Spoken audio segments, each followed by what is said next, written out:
Good. Yep. Okay, I now welcome the Senator Honourable Tim Ayres, Minister for Industry and Innovation and Minister for Science, representing the Treasurer. Minister, do you wish to make an opening statement? I have a 3 hour and 55-minute statement. Please no. No, thank you. Okay. And we have officers from the Department of Treasury in relation to the Housing Group Australian Building Codes Board and Closing the Gap Outcome 9. People can secure appropriate affordable housing that is aligned with their priorities and need, and officers from Housing Australia. I note that Ms Jenny Wilkinson, Secretary to the Treasury will appear tomorrow from 9 a.m. to 11 a.m, and Ms Wilkinson will be invited to make an opening statement on behalf of Treasury then. If Treasury officers appearing tonight also wish to make an opening statement, I invite them to do so now. No, thank you, Chair. No. And representatives from Housing Australia, do you wish to make an opening statement? Damien Jangi, Acting Chair, Housing Australia. Chair, just wish to highlight 2 points in the opening statement that we've already tabled. Thank you for that. So, thank you. So those points are that Mr Langford, our Chief Executive Officer, is currently on unplanned leave due to family health matters and is unable to be with us today. So I'm here helping represent the organisation along with our Acting CEO, Ms Braid.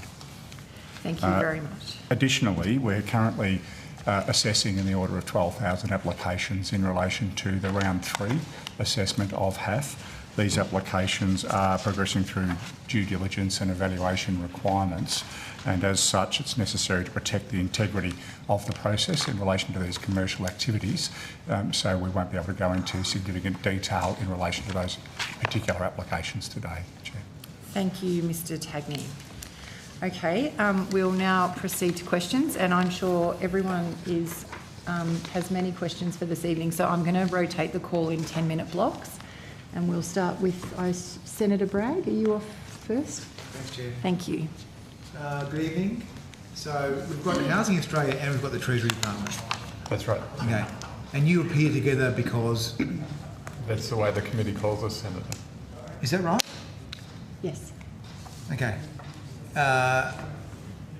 Because there'll be some questions for Housing Australia and some questions for Treasury. I imagine that's right, Senator, but in the nature of our work together, there's quite a lot of connection between the policy and delivery work that Treasury does with the delivery responsibilities of Housing Australia. Yeah, okay. So it might be more convenient for the committee to... Well, I'm just going to make it clear who my questions are directed to, so you don't get confused, because you have an independent board full of people who've been appointed by the government and being paid money to do stuff, which is separate from the agency of the Treasury. So I think that the officials will decide how they answer your question, Senator. They won't be confused. If there's any confusion, I'm sure I can assist. the committee makes judgments on governance arrangements, Minister?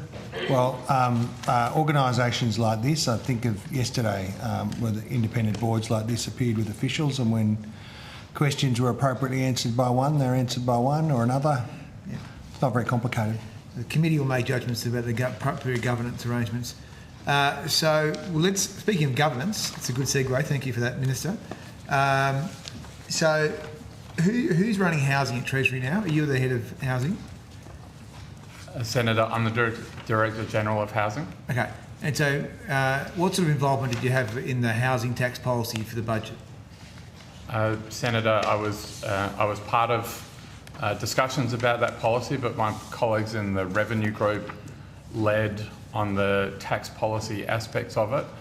Colleagues in macroeconomic group were heavily involved in assessing the economy-wide impacts of the tax policy changes and doing the modelling for that. Okay. So you were involved with the housing policy in the budget? Yes, Senator. Okay. So can you explain why there's been a judgment made to reduce the supply of housing, and before you say it's going to be netted off with some other measure, why any sort of supply would be seen in this environment as being bad for Australia? Senator, the net impact of the measures in the budget is supply positive. And in addition, in the context of the $47 billion Homes for Australia plan, there's 420,000 dwellings of new supply being supported by the government at the moment over the next decade. Yeah. So that's the wider context in which your question should be seen. So I'll take you to page 158 of budget paper 1. Sure.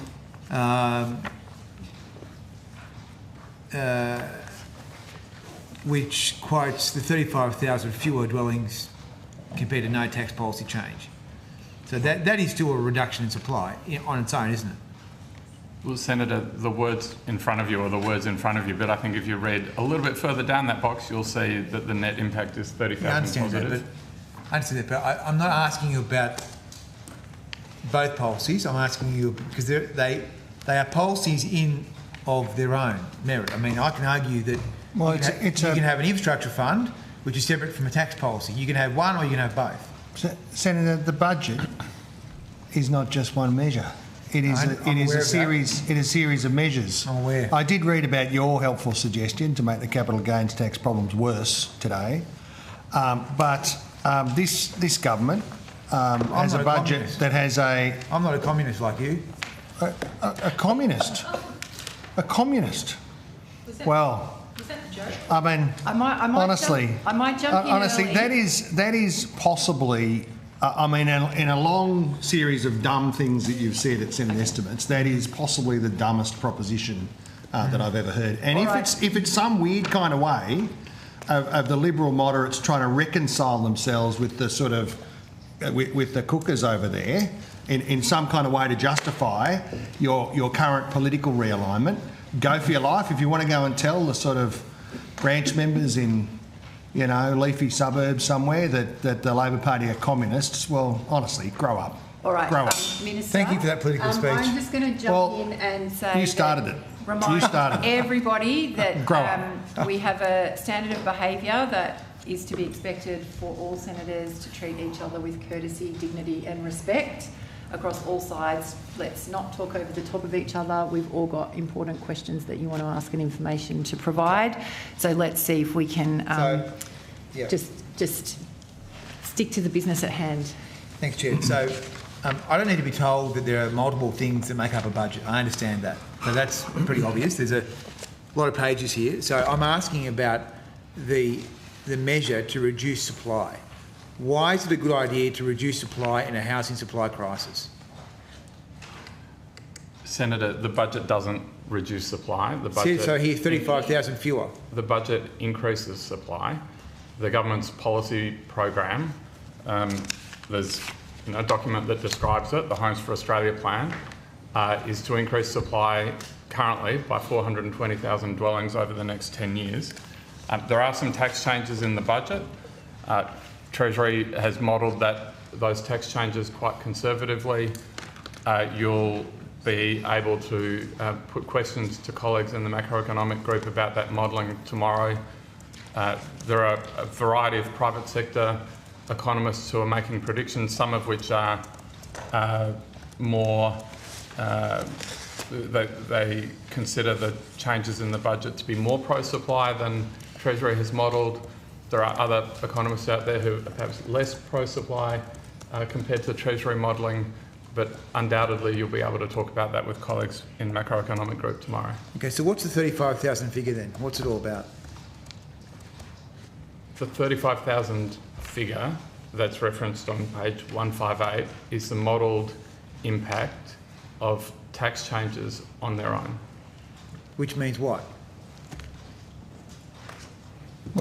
Well, Senator, the pages, the reference is self-explanatory. There is a series of measures here. This measure is an equity measure that gives young Australians a crack in a housing market that has been tilted against them. The overall totality of the budget, all of the measures in housing, are positive for supply. So why is it a good idea to reduce supply by 35,000? And that sits against the backdrop of the work that this government has been doing since we were elected.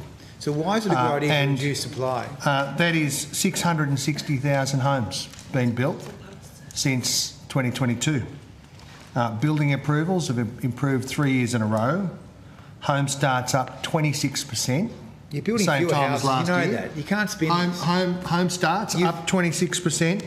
Construction had a terrible costs record on have housing. fallen from a half-century high. The high was when you were in government. Building fewer houses, you know that. Down to below inflation at 2.5%. I don't know who that is what is going on. A cost in the housing market. 250,000 first home buyers being helped with a 5% home deposit that you oppose.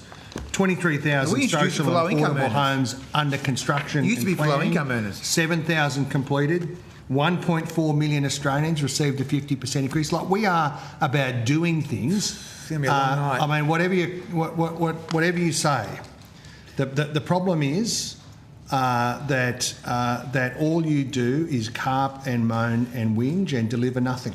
And the government, your government's record was appalling. Well, Chair, these are very lengthy political answers. My They're question... very lengthy political speeches. That's okay. We'll start timing them. I'll start timing Good. them. Oh, well, then publish them. See if anybody's interested. We will. I'm sure See if there will be. anybody's There will interested. be. I doubt it. There'll be a lot of interest in your obfuscation and I your doubt it. failure to answer simple questions. I mean, most people will look at it and think it's disgraceful. You won't even answer basic questions. Why are you cutting supply by 35,000? Why? We are increasing supply. You're not. We're increasing supply. 35,000. That's what the budget does. 35,000 That's what the budget fewer. does. I mean, you may not be able to reconcile yourself to actually a focus on achieving a better outcome. You're too embarrassed to address it, are you? No. Oh, no. Why are you cutting it by 35,000?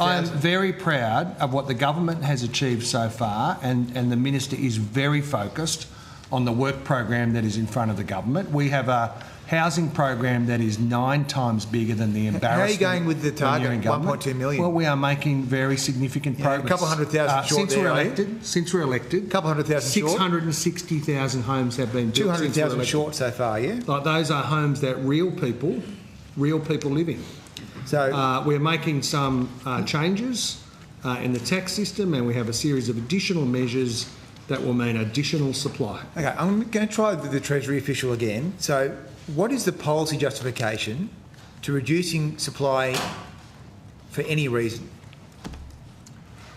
Senator, there are a range of objectives that are important in the housing market. Supply, I think, as ministers have said, is first and foremost among them. It's not the only policy objective in the housing market. There are other objectives as well, including the need to support first-time buyers. Yeah, And to I understand that. and to ensure that first-time buyers have every chance of securing a home. That wasn't my 75,000 question. of them. That wasn't my question, Mr Rimmer, with respect. My question was, what is the Treasury's policy justification for reducing any kind of supply right now?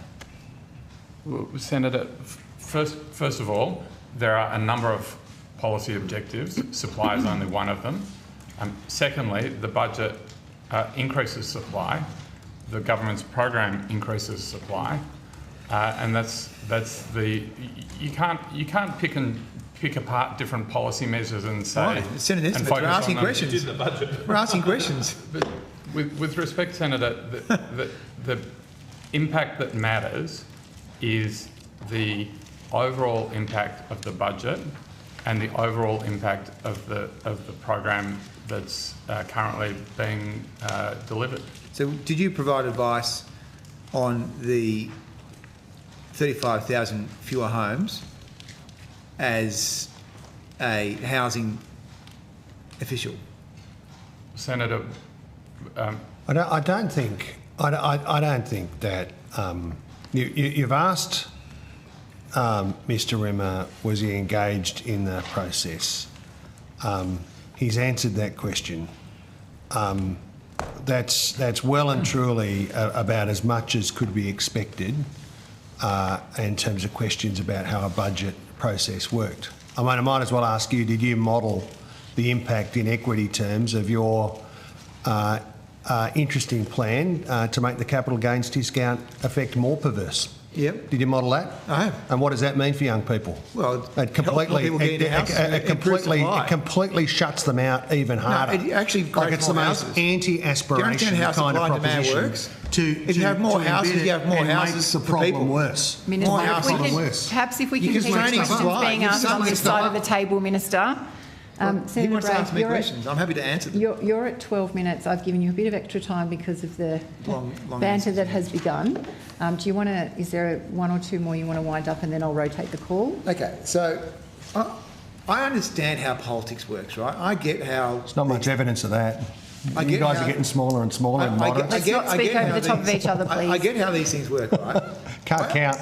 I understand that when people read a political document like a budget, and you see supply being reduced in one area, and then another measure proposing to more than cover that up, I understand how that works, right?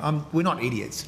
What I'm trying to do is to work out what is the academic basis for and the justification for reducing any kind of supply whatsoever right now, given that anyone with half a brain would recognise that we need more investment to be going into housing, regardless of where it's from.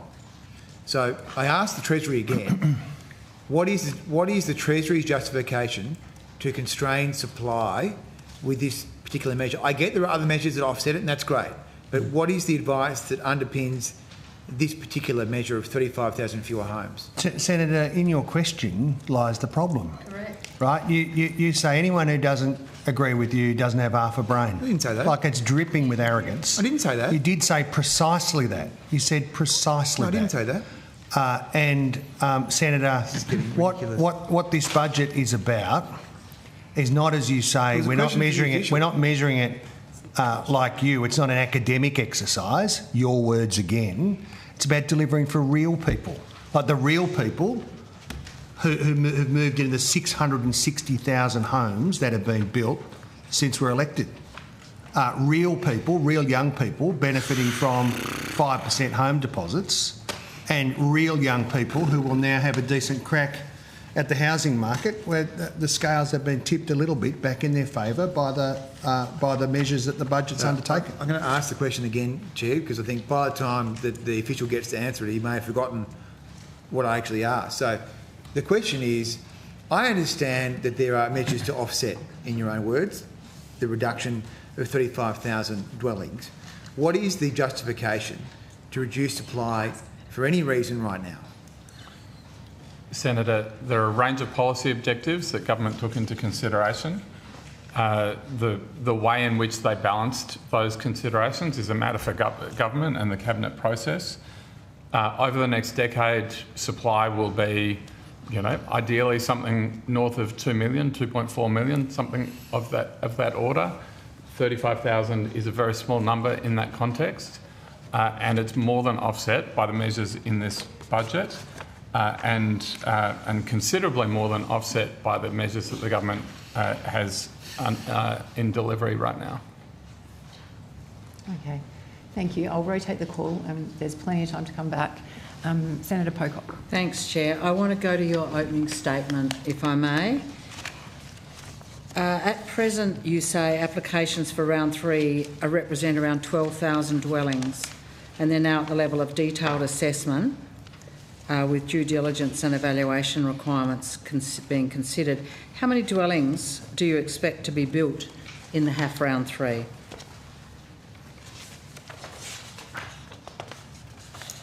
Lisa Braid, Acting CEO. We have issued 21,750 dwellings to the market. And you've got applications to build 12,000. That's correct. So you're well short of where you would need to be? Apologies. So a number of applicants are in the detailed application phase, so those applications are under development.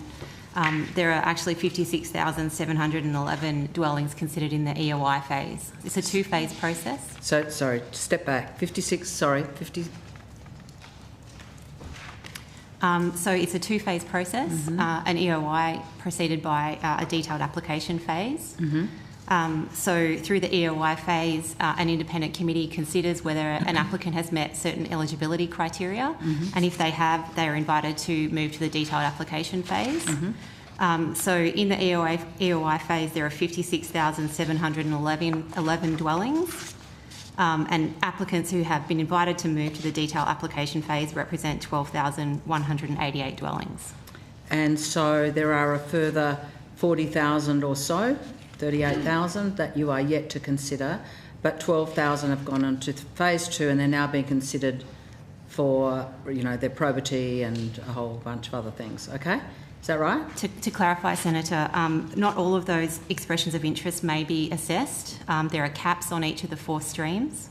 So there's a First Nations stream which has 600 million allocated to it, a housing diversity stream which has 3,750 dwellings available. State and Territory stream has 8,080 dwellings available, and the Partnerships at Scale stream has 8,000 dwellings available. But your goal in that entire stream, through all the 4 streams, is 21,750? That's correct. And is it the view that you're going to reach that level? Yes. And do you expect to reach that, the caps in all 4 streams? Yes. Take me back to rounds 1 and 2. How many dwellings have been approved, commenced and completed? So we've completed 1,432 dwellings as at the end of April, and we're on target for our forecast. So we're expecting to achieve 1,577 dwellings by the end of the financial year, which we expect to reach. There are 5,189 dwellings in planning, 4,927 dwellings in pre-development, 6,851 under development, and as I mentioned, 1,432 now complete. So 1,532 actually people now living in them? They are operational, yes. Okay, thank you. Minister, there's a 640,000 shortfall in public and community housing in Australia. These are people who can't afford to pay rent in the private market. They are in dire straits. Many of them are on public housing waiting lists, now approaching 200,000, the waiting lists around the country, and experiencing or at risk of homelessness. And all of us in every city and country town are witnessing homelessness levels that we have never witnessed before. Your government's flagship policy of HAF to build social and affordable housing has a goal of building 40,000 homes by mid-2029. If the HAF target is achieved, it will only house 6.25% of households that need public and community housing in this country. What does your government have to say to the 600,000 households who will continue to experience insecure and unaffordable housing by design under your policy? Well, Senator, thank you. I think it was good that you asked those questions to the official and got them to step through the important progress that has been made thus far. The HAF is a central part of our plan to deliver 55,000 social and affordable homes by the end of the decade. There is very strong momentum, and the official has stepped that out. 23,000 homes in planning or construction, more than 7,000 already completed across all of our programs, which include the HAF, and under just the HAF there are 17,000 homes, as you heard, in planning and construction. Those are real homes for real people, and it's an important adjunct to the government's broader plans in housing, which are very substantial indeed. Those are so there is important work that we've completed. There is important work still to come, and that is delivering real results. Minister, I spent last weekend down in Melbourne in the some of the 44 towers that the Victorian government is knocking down and displacing 10,000 people out of public housing without a strategy to replace them. In Melbourne, we've got a Labor government sending police in to evict tenants, and we're destroying public housing in Waterloo. we've got 600,000 people that, if every dream of the HAF comes true, are still there at real risk of being pitched into homelessness. So I think your government is not touching the sides of the public housing problem, and we have to go back to the kinds of state and Commonwealth housing agreements of earlier times and see a massive new investment in public housing. Do you agree with that? Well, what we saw last week, for example, was the Minister setting out at the National Press Club the scale of the government's efforts here. It's a $47 billion plan. $47 billion plan to build a housing system that works for every Australian. We're spending a lot more on submarines. We're spending a lot more on a whole lot of things that will Senator, not put a roof over people's... one of the government's first responsibilities in a contested global environment is to keep Australians safe and is national defence. And we don't apologise for taking the steps that are necessary there. But it is not possible to look at a housing program of that scale, $47 billion, for every Australian. Reforms in 2022, a program that is around 6 clear priorities. Last week at the National Press Club address, the Minister provided an update so far on progress under the plan.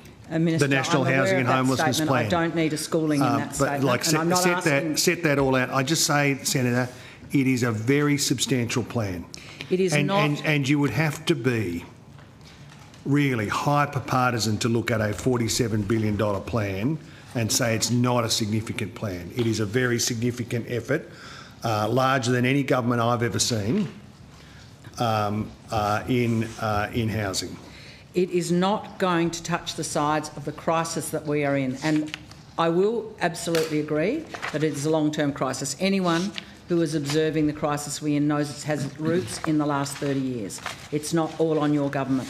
But in the last 4 years, we have not seen an investment in public housing like we need. The HAF is too small, too slow and too complicated. If you look at the number of buildings, 1,532 actually completed, that is so tiny. And what happens in 25 years when those availability payments in this incredibly complex system of the HAF, those availability payments to providers of social and affordable housing under the HAF, when they stop? No one can tell the Australian people that what the expected net addition to stock will be in those 25 years. It's quite likely we will see that housing supply fall off a cliff like it did at the end of the National Rental Affordability Scheme.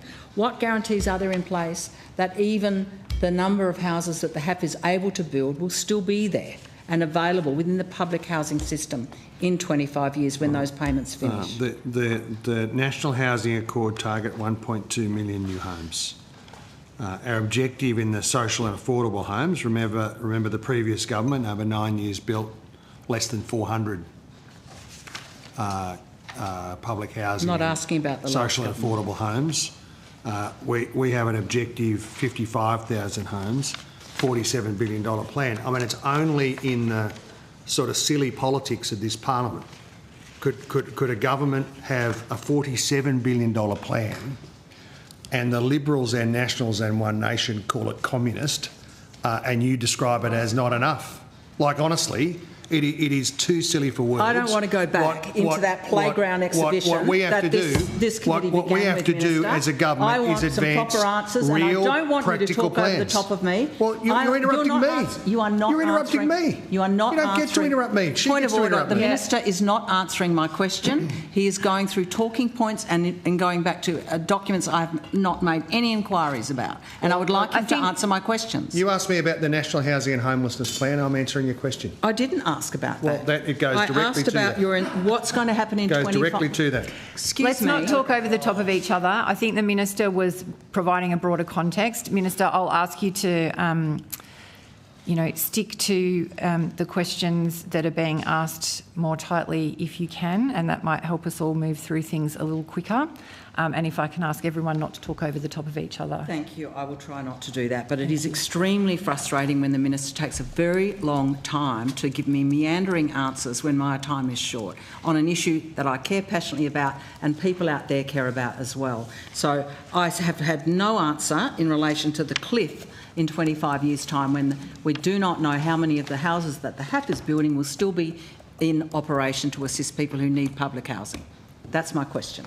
Well, these homes are social and affordable homes. They add to the stock of homes.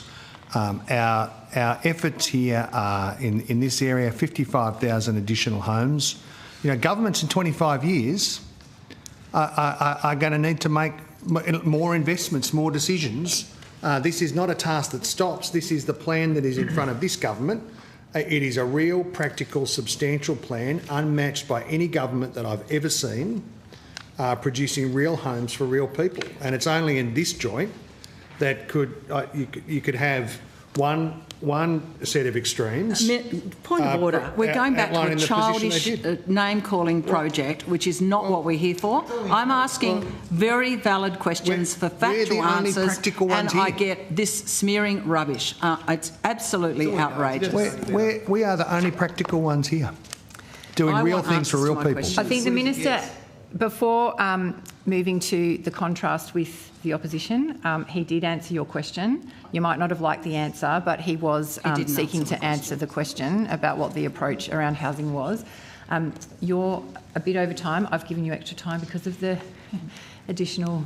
Do you want to I think this matters. We have had one coming back to you. I'll just finish with this. Yep. We've had one scheme to build public housing, the NRAS scheme, which resulted in a cliff where we lost those houses built because of poor policy design. We have a 25-year project here, and no one can tell the Australian public how many of those HAF homes will be in public hands in 25 years, and that is a major problem with the HAF. Thank you, Chair. Thank you. We'll go to Senator Bragg.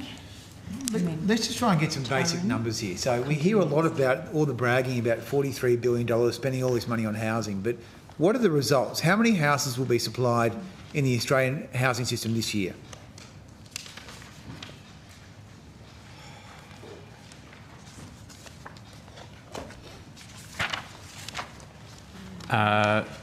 In this financial year, Senator, the current forecast is for 179,000 new dwellings to be completed this year. 179,000. So under the last government, we used to get 200,000 on average a year. This government's averaged 170,000. You say this year is going to be slightly better at 179,000. So what's gone wrong? I mean, how could you be spending all this money for building fewer houses?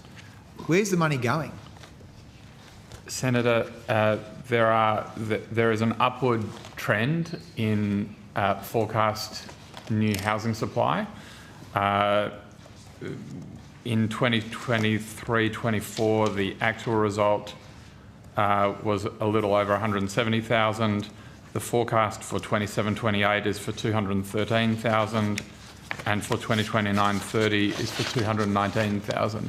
I do need to point out those council forecasts have not yet fully incorporated the impacts of the Middle East crisis because they're still washing through the system. So there is a little bit of downside risk on that, but there is an upward trajectory.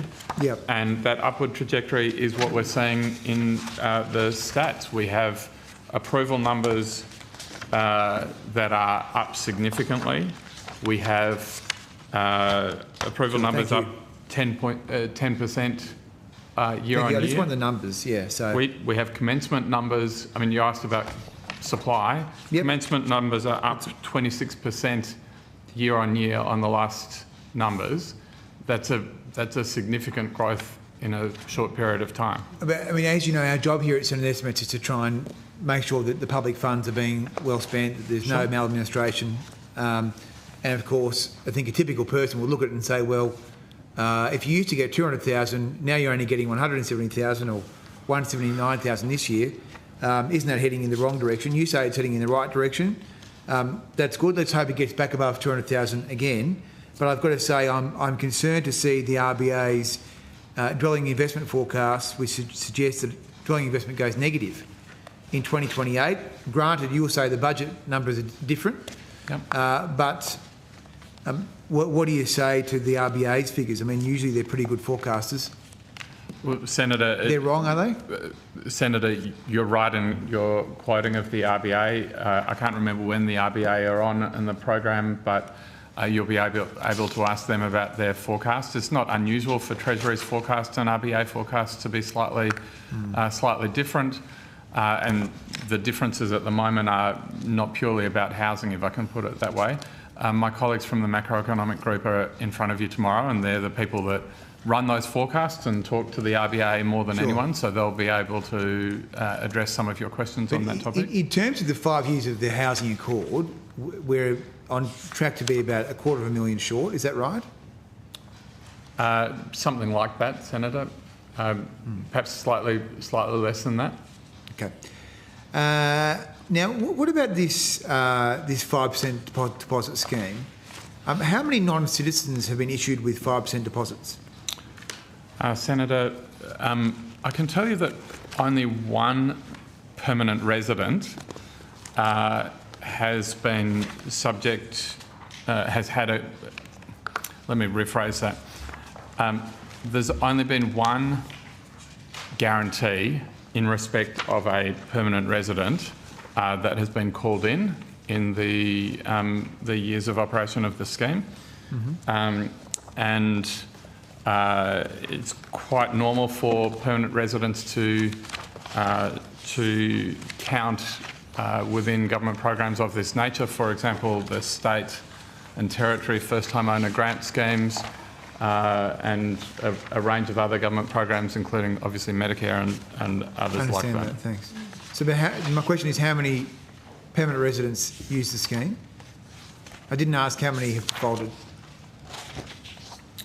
I have some data on that. So, Dr. Nerida Hunter. Sorry, can I just check, sorry to be annoying, but is there a reason why the Treasury is answering these questions, not Housing Australia? Well, Senator, we're accountable for the policy outcomes and the policy design. We provide advice to government about the policy design, including questions such as permanent residence. Sorry to interrupt you. I just wanted to know. So, Dr. Nerida Hunter, First Assistant Secretary, Homelessness and Housing Policy Division. Since becoming eligible under the scheme in 2023, 25,618 guarantees have been issued to permanent residents. So how many? 25,618. 25,000. There's an addition, and 8,272 are to joint citizen resident households. So it's 13% of the 25,000 are not Australian citizens, and they're not married or in a partnership with an Australian. They have a permanent right to live and work. They're permanent residents, Australia. they're not citizens. Yeah. Yeah. So 25,000 since 2023. Is that right? Correct. Okay. And what was the change in the law or the rules that allowed non-Australian citizens to access this scheme? I don't have details on that. Well, so what I can say is that temporary migrants aren't eligible for that scheme. And that was a decision that this government made. Previous government could have made it, but this government made that decision because we think that's the right decision to make. Only Australian citizens and permanent residents are eligible, as the officials just outlined. Some of those are, as is typical in many suburban homes, where there are permanent residents and Australian citizens in families together. Many people in our community from all sorts of backgrounds for many, many decades have been in that position. I don't think that should be controversial. Might be now, I suppose. Might be. But that's the only change that I'm aware of, Senator. If there's anything additional to that, we'll come back to you on notice. So was it a reg change? In terms of temporary migrants? Yeah. No, in terms of permanent residents. Letting permanent residents in to the scheme. Well, permanent residents are in... what on earth do you mean? Sorry, my understanding is that the official desk gave evidence that permanent residents were admitted in 2023. Permanent residents in 2023. Yeah, so my question is, was that a reg change? Was it a reg? Senator, it was a change to the Housing Australia investment mandate. So that was part of a wider change to increase access to the scheme to a wider range of people. So basically, it was the minister can make regulations, or I think they're instruments, aren't they, under the Housing Australia. What did you just call it? The investment mandate. Investment mandate, which are non-disallowable. Yep.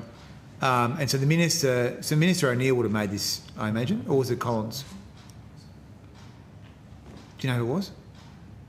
Sorry, Senator, I got distracted. I just wanted to make sure that I'd given you accurate Was answers. it Minister Collins or O'Neill?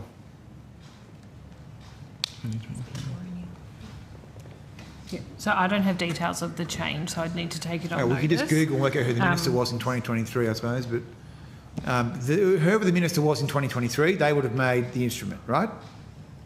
Yes, Senator. Yeah, okay. So they've made the instrument. They've made that judgment.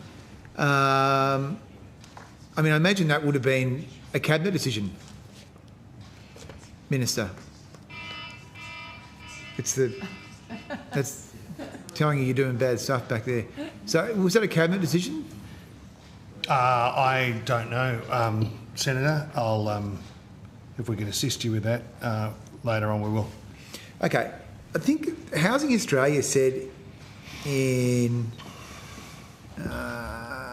was it March this year, that 48,000 permanent residents had been supported in this scheme since 2023.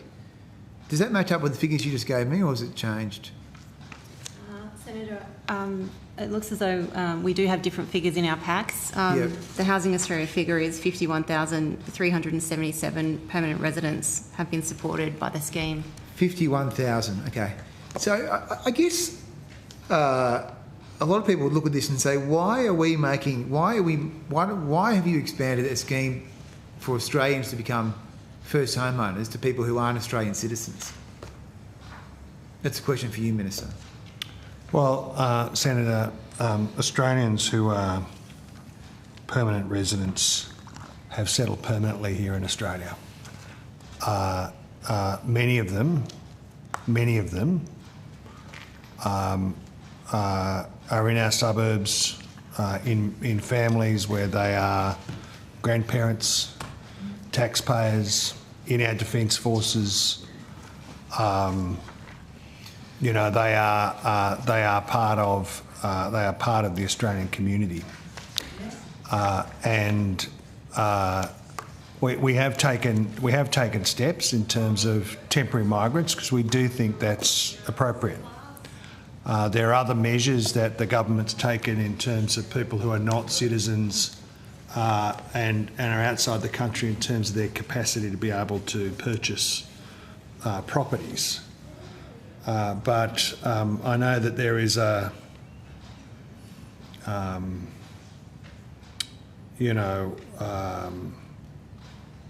heard what Mr. Taylor and others have said about this question. I'm surprised that you sign up to that proposition. That is a matter for you, I suppose. But this is a country where permanent migration, permanent residency has been an important part of the Australian story, where the people are here from all sorts of backgrounds, all around the world, from every part of the world. We all support the idea of Australia as a great migrant nation. Do you? But I think many Australians would question why we have an Australian first home buyer scheme for people who aren't even Australians. They're not Australian citizens. Senator Bragg, you're at time. Do you want to wind up? I think we've heard the minister's political speech. I'll see if you pop that up on your clips. We've got your answer, which is that you think it's a good idea for the Australian taxpayer to support non-Australians. These are They pay tax. into first homes. these are That's your answer. These are Australian taxpayers. Correct. They're not Australian citizens. They are. I think you'll find if you travel through suburban Australia that there are many homes, many families, many Australian families full of people who are Australian citizens and who have part of their family permanent residents.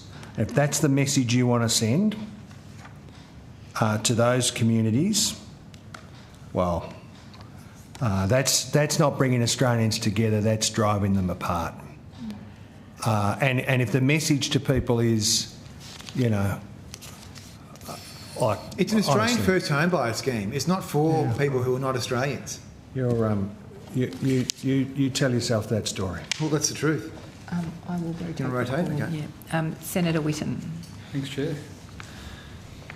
Was any modelling done at the time that the 5% deposit scheme was expanded in October 25 to estimate the number of defaults under different rate hike scenarios?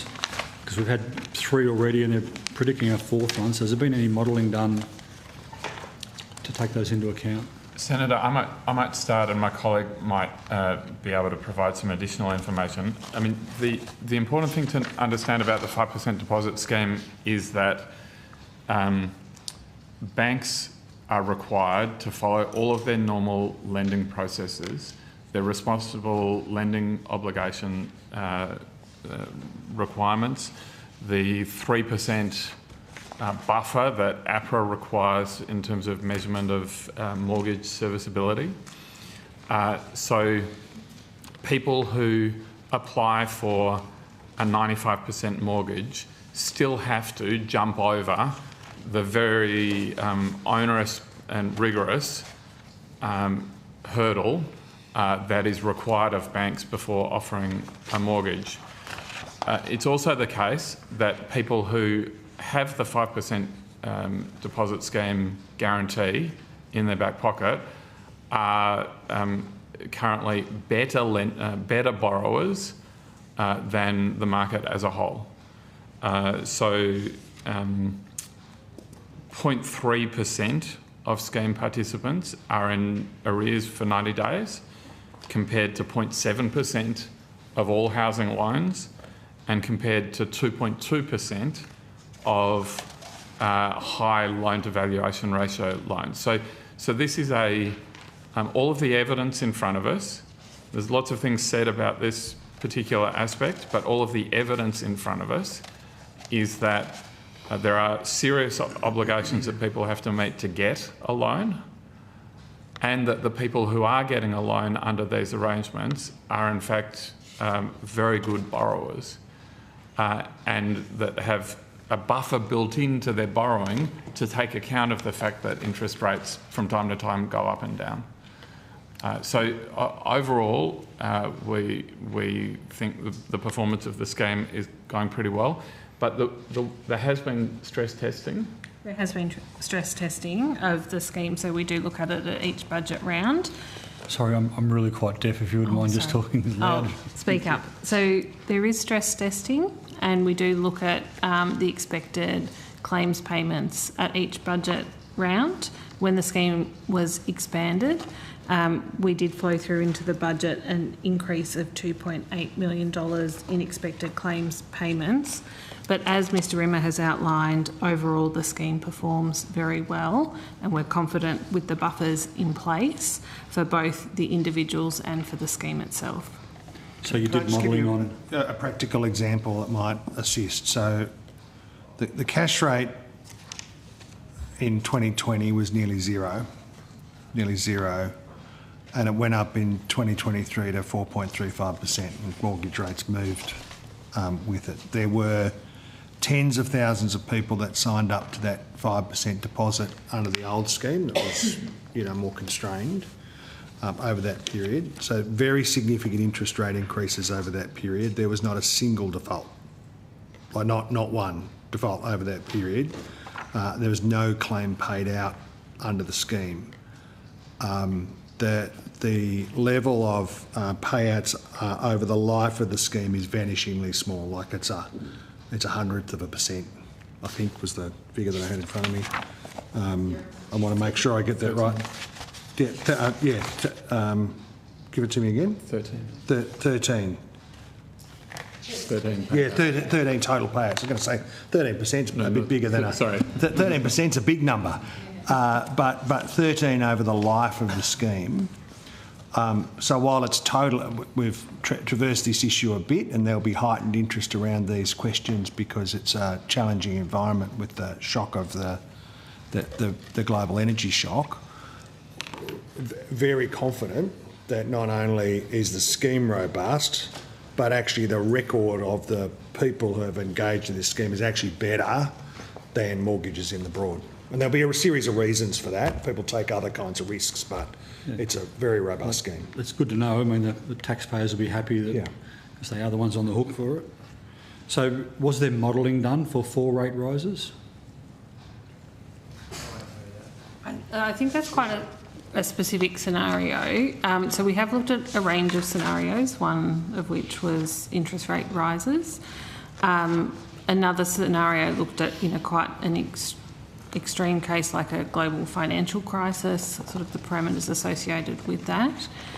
And even under those more significant shocks to the system, the portfolio, the expectation is that most people will continue to be able to service their mortgage, and that most people are very committed to extra payments where they can make them and being in advance of their mortgage. Buying a home is obviously a long-term investment for people, and I think the evidence of the scheme shows that people are very committed to paying in advance and holding on to that property, securing that property. Are you able to release the modelling? I can take that on notice. Thank you. What's the contingent liability currently recognised for the houses purchased under the scheme? Oh, I think I can tell you the change at budget.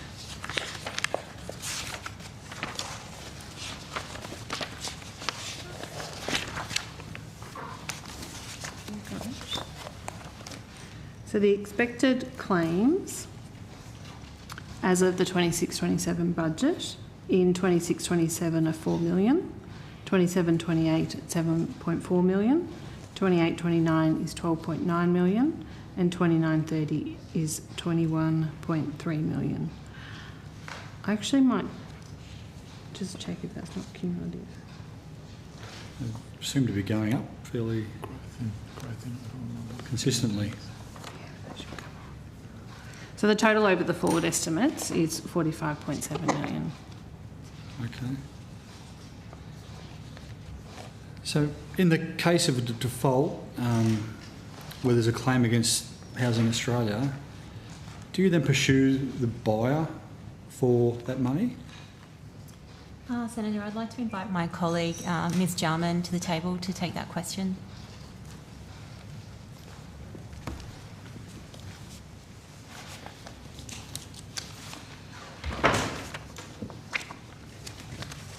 Thank you, Senator. Emma Jarman, the Executive Leader for the 5% Deposit Scheme. In the event of a shortfall, the lender will claim on the guarantee, and that will, Housing Australia will pay that up to the defined value of 15% or 18% depending on the stream, and the borrower is not liable for that loss. So you don't pursue the borrower? Housing Australia does not pursue the borrower, and the lender won't pursue the borrower for that loss. However, should the shortfall be greater than the guaranteed amount, the lender may choose, in some circumstances, to pursue the borrower. It's a good deal. For the borrower, not for the taxpayer, maybe. Senator, I think it's important to see that moment in context. By the time it gets to a guarantee actually being paid, and my colleagues will help me here, by the time it gets to the guarantee being paid, by definition, the bank and the borrower have reached a pretty difficult moment.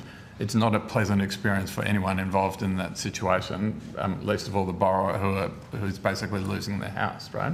That's right. It's a very long process that the lender will work with the borrower for to try to help them get back on track with their mortgage.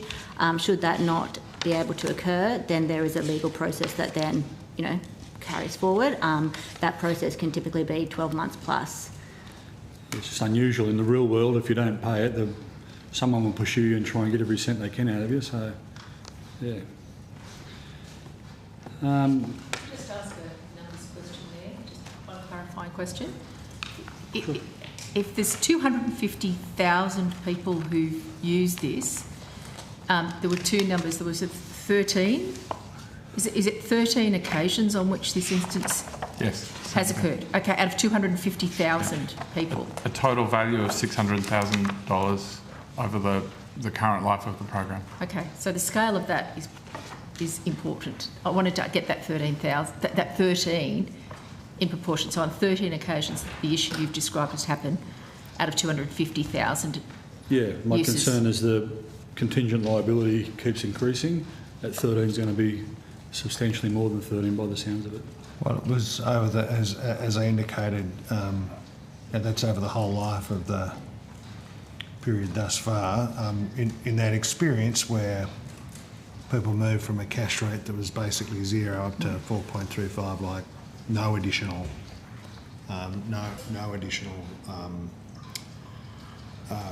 shortfalls on the scheme. Like there's a very good. I know there's been questions about the modelling and the assumptions, but there is a very good track record for this scheme because the truth is when young Australians in working families take on this kind of obligation, they are very committed to paying it back. And it means that many of them who otherwise wouldn't dream of being able to get a 10% or a higher deposit suddenly have access that wouldn't have had access before. And when they get foot on the ladder, my experience of young people is they have a crack. You give people a go and they have a crack. And that's what is happening here. It's a very Australian response to being given a fair go. Yeah, look, no one wants to see anybody default on their mortgage, whether they're in this scheme or otherwise, because I'm sure it's traumatic. So, could I just add an additional point? Actually, in the budget update, we revised down expected claims for the scheme, reflecting scheme experience and current market conditions. sorry, did you say they've been revised down? We revised down. Even though interest rates are going up? Yes, because there's broader market factors in place. And so that was our assessment, that actually expected claims would be lower than we were expecting at MyEFO. I look forward to seeing the modelling. You're almost at time, Senator. So changes to the CGT and negative gearing in the budget have caused downward pressure on housing prices, particularly in Melbourne and Sydney. Was this modelled by Housing Australia as a potential outcome of the budget? And is there a concern around first home buyers ending up in a negative equity situation? I think it's more a question for the Treasury officials than Housing Australia, to be fair. Yeah. Senator, pardon me. Treasury modelled the impact of the proposed tax changes on the housing market, and you can see the results of that in the budget papers. It is important to keep what's happened in relation to house prices in context. House prices have increased in 5 of the 8 capital cities just in the last month. They've increased year on year by 8.8%, or put another way, they've become 8.8% less affordable. So there are cycles in the housing market. The most important drivers of those cycles are actually monetary policy and wider economic conditions. My colleagues tomorrow in the macroeconomic group will be able to talk in more detail about that. So that's the context within which the 5% deposit scheme operates. But given the vanishingly small experience of arrears in this cohort. I mean, I'm sure that in due course the next round of modelling will take into account market conditions as they then are, caused by all kinds of things, including interest rates and wider macroeconomic conditions, what happens in Iran, etc. And those numbers will be updated in the budget as appropriate, up or down, based on the experience of the scheme and the economic conditions of the time. But there's nothing that we're seeing that gives us any concern about that contingent liability being difficult or unmanageable in the circumstances. Yeah, so I was asking about potentially ending up in negative equity territory. So there will be modelling done that in the next round, did you say? Well, Senator, the guarantee is called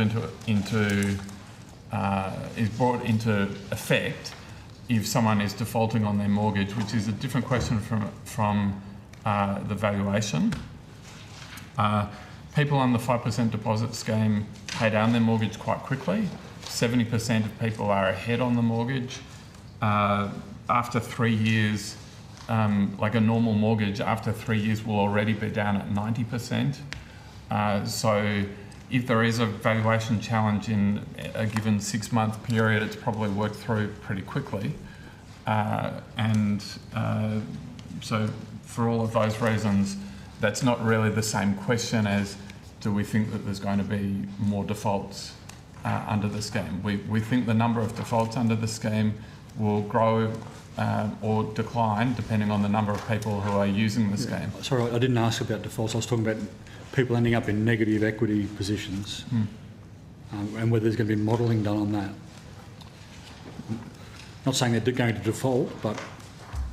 Senator, the way the program is currently designed wouldn't have modelling of that outcome performed as a matter of course.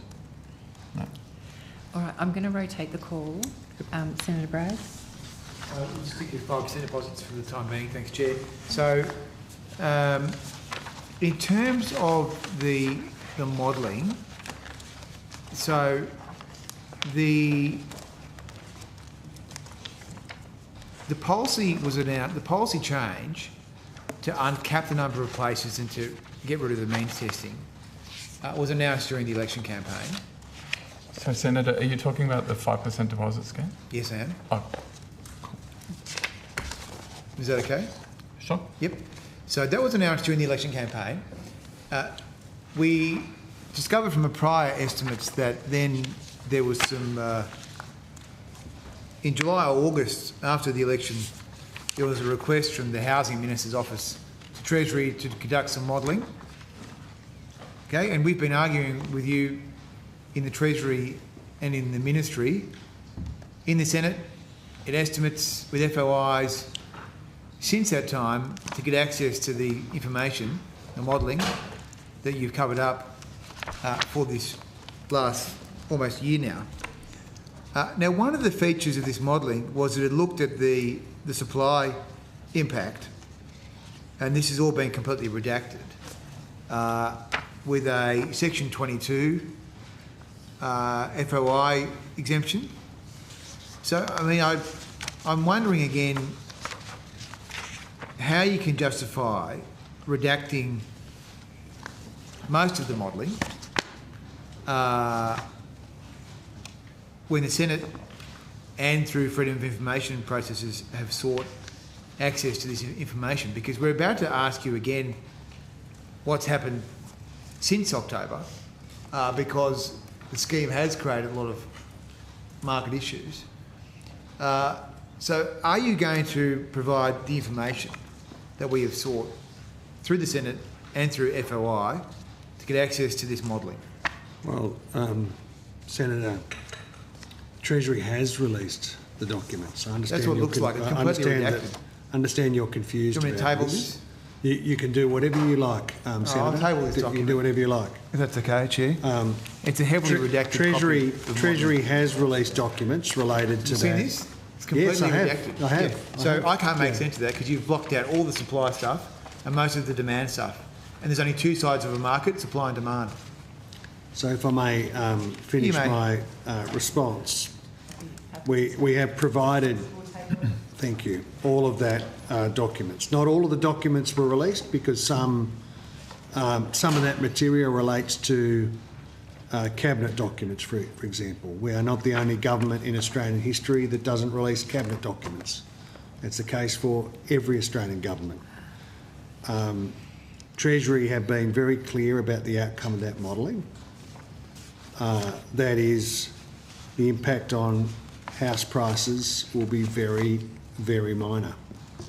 The current uptake of the scheme is broadly in line with Treasury's predictions, and it's meant that many, many thousands of ordinary people right around Australia have got access to a home mortgage.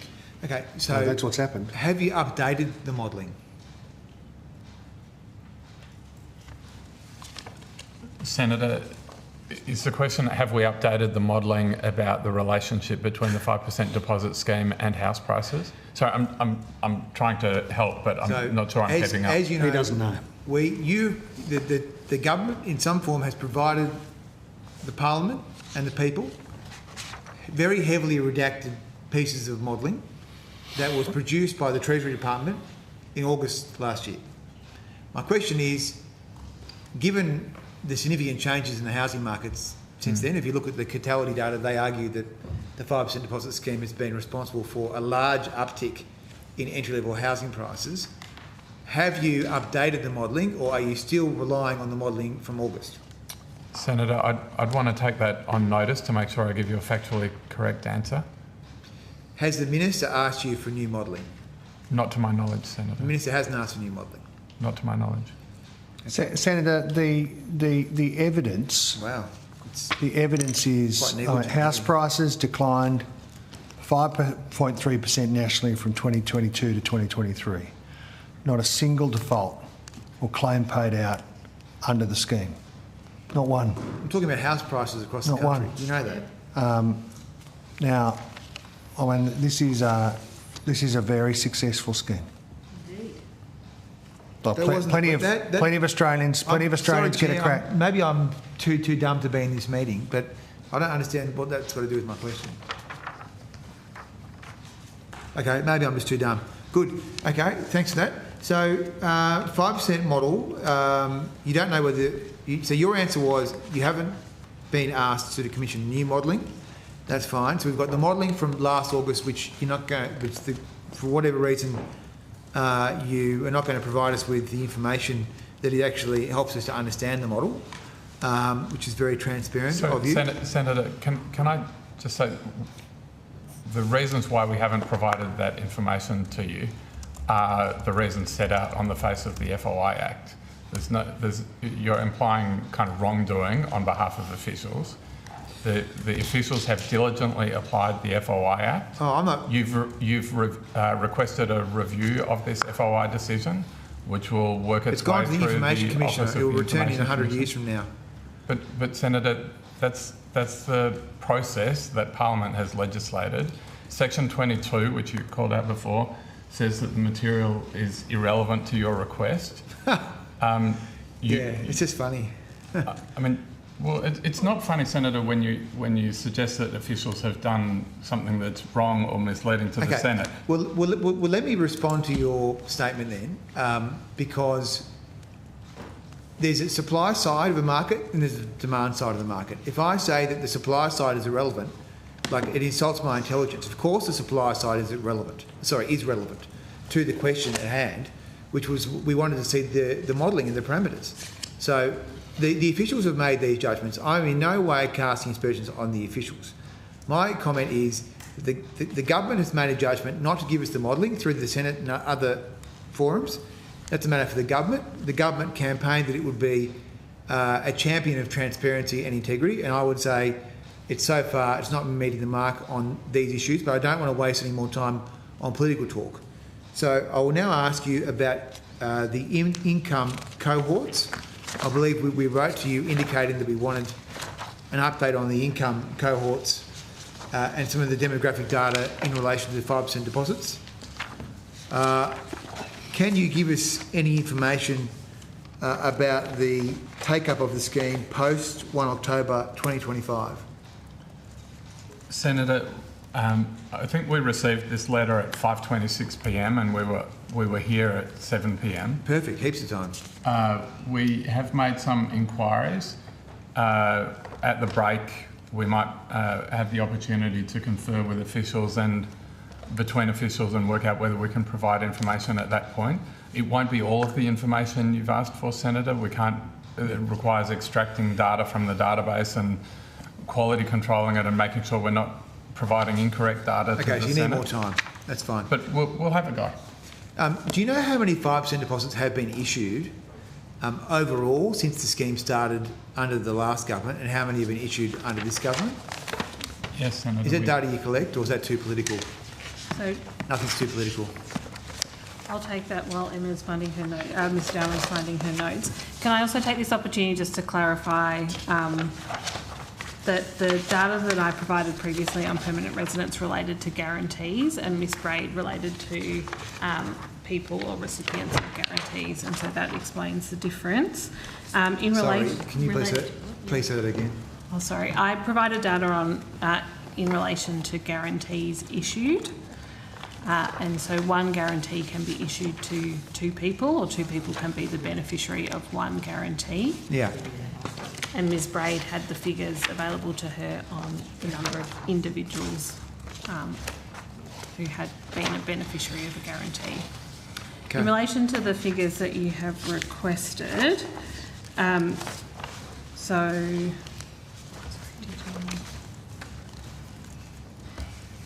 So since the scheme commenced, the number of people supported are 312,195. 312,000 overall since the scheme started in 2019 or whatever. Mm-hmm. And how many under this government?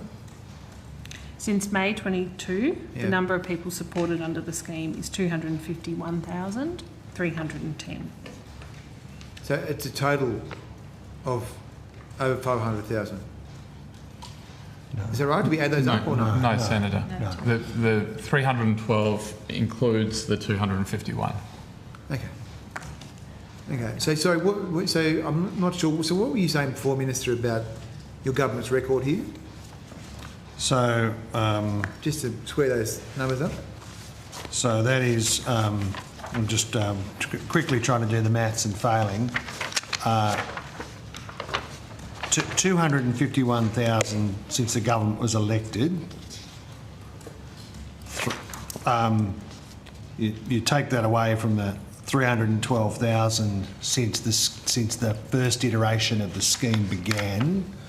So I guess that leaves you with sort of 61,000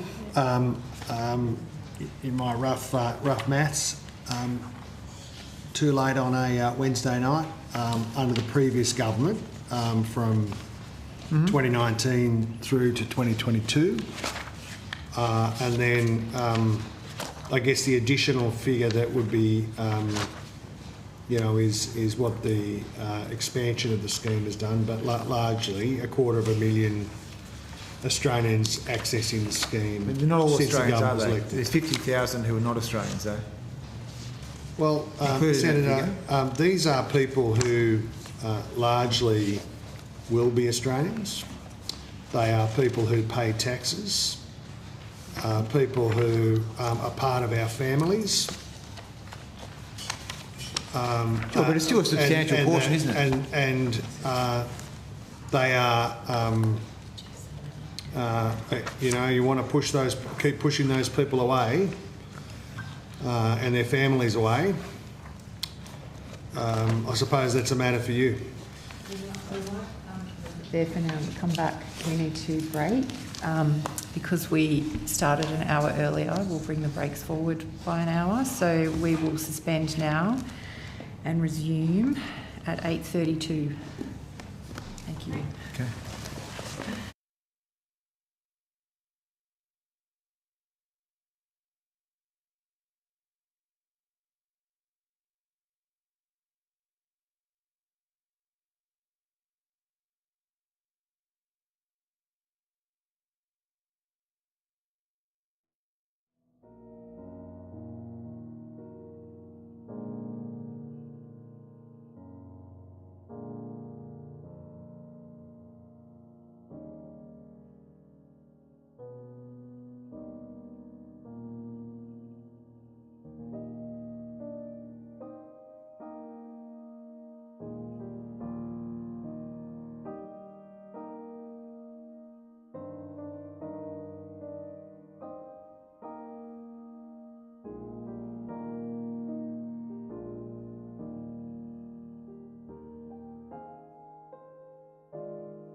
All right, the committee will now continue to Treasury's Housing Group and Housing Australia. And Senator Pocock, over to you. I want to go to budget paper number 1, page 138 and 139, where there's some very useful graphs about the declines in home ownership and the multiple of house prices to wages. Very useful analysis. I'm wondering whether you have done similar useful analysis in relation to renters. We know that those significant declines in home ownership are driving more renters and extended periods of renting. Have you done analysis of the proportion of Australians under 35 who are expected to remain renters for life? No, Senator. Have you done any projections on patterns of renting and the changing profile of renting over time? Senator, we've looked back at the change in the number of households that are renting as a proportion of the overall number of households. But there's no, to my knowledge, there's no modelling or forecasting of that number going forwards, other than the government's tax changes in the budget, which have been modelled to be a 75,000 switch in that number. Yeah, I know. Yeah. Has Treasury assessed the retirement income implications of a generation that are likely to enter retirement while still renting? Senator, that would be a question for other colleagues in the Treasury.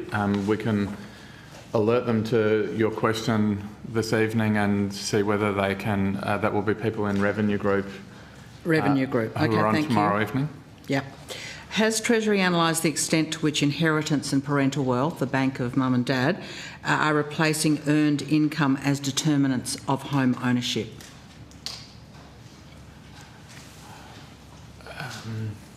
Senator, I'd want to take that question. I'm not trying to be silly about this, but I'd want to take that question on notice even to properly understand it and make sure that I'm giving an accurate answer. Okay, so on notice, could you consider that question, which is the extent to which inheritance and parental wealth are driving and explaining and replacing earned income as a determinant of home ownership? Minister, government policy settings have historically assumed renting is a transitionary tenure.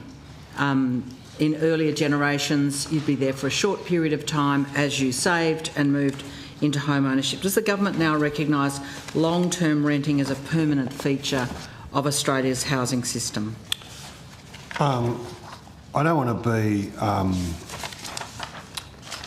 sort of pernickety about that, Senator. I think that what you describe is how most Australians would want to see their experience in the housing market be. That is, many young people would expect to be renting a home for a period and then buying a home. I just don't know enough about what assumptions sat under previous governments. And there is some governments have sought to intervene heavily in the housing market to build homes, either at the Commonwealth level or through the states. I think what you've described is what Australians think, should be their experience and their kids' experience in the housing market. Exactly, and it's now no longer that experience. We have these very long periods and we have a lot of people doing extended periods of renting. Amongst young renters in major cities, 40% spend more than 30% of their income on housing, meeting the definition of housing stress. That's using Hilda data. Minister, will your government work with the states to increase to limit annual rent increases as an avenue to help address rental affordability through a better deal for renters? Well, we've worked with the states to strengthen renters' rights. There are a series of measures that we've undertaken here that is all about increasing housing supply and giving more homes does mean lower rents. We've increased Commonwealth rent assistance by nearly 50%, passed our build to rent legislation. Like, we are active here in terms of supporting renters, and we're active in terms of supporting young Australians' aspiration for homes through supply of more homes, supply of more social and affordable housing, and the tax measures that have been the subject of some discussion tonight. So we've seen rents under your government increase over the last 4 years by 22%, 6% in the last year. We saw a pay rise this week, a very disproportionate number of people on award minimum wages who are renting, 31% of Australians renting, prolonged periods of rent, and increases in rents that are really causing enormous anxiety and stress. People clearly trading groceries for rent to maximise the chance of having some housing stability. So why won't you look at the rent price and deal and work with the states to give some stability? The kind of stability we see, for example, in commercial property. Long-term leases, predictable rates of increase that relate to the CPI. Ordinary people trying to get a roof over their heads renting have none of that benefit in terms of predictability and a livable rent. Well, our build to rent legislation will deliver 80,000 more rental apartments across Australia. Those will, in those homes, owners will be required to offer secure 5-year leases. The Better Deal for Renters, which is a deal with all states and territories, has strengthened renters' rights across Australia. Nationally consistent policy on when it's unreasonable to evict a renter from their home, banning rent bidding, moving towards a national standard of no more than one rent increase every year, and as I indicated before, increasing Commonwealth rent assistance, which benefits over 1 million households. I'll come to that, Minister. I've got some questions for you regarding findings from your government's own Housing Affordability Council.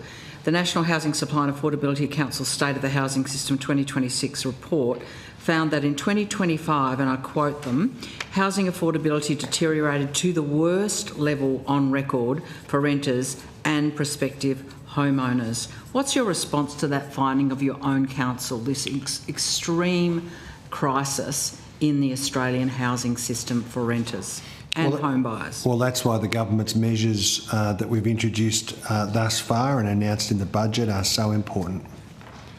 We are setting about tackling these questions with, as I indicated before, a $47 billion package. And that includes tax measures that fundamentally reshape the incentives and give young home buyers who have felt and have been, for many of them, locked out of the market. Now we have increased the scope of the 5% home deposits, but we recognise that is not enough, and this budget is an opportunity to deliver for that cohort and make housing fairer for everybody. So the same council says that the key priority for housing reform, as this is your council, is to, quote, increase investment in social and affordable housing beyond the current programs, including the HAF and the Social Housing Accelerator. They argue for, and I'm quoting directly, a longer-term approach for sustainable investment in the sector is the next step. So what they're saying is what's on the table is not enough, and I'm saying the same thing, and I think lots of people can see it. What are the longer-term approaches that are at the scale we need for sustainable investment to deal with this crisis? We have a comprehensive package, unmatched by any other government.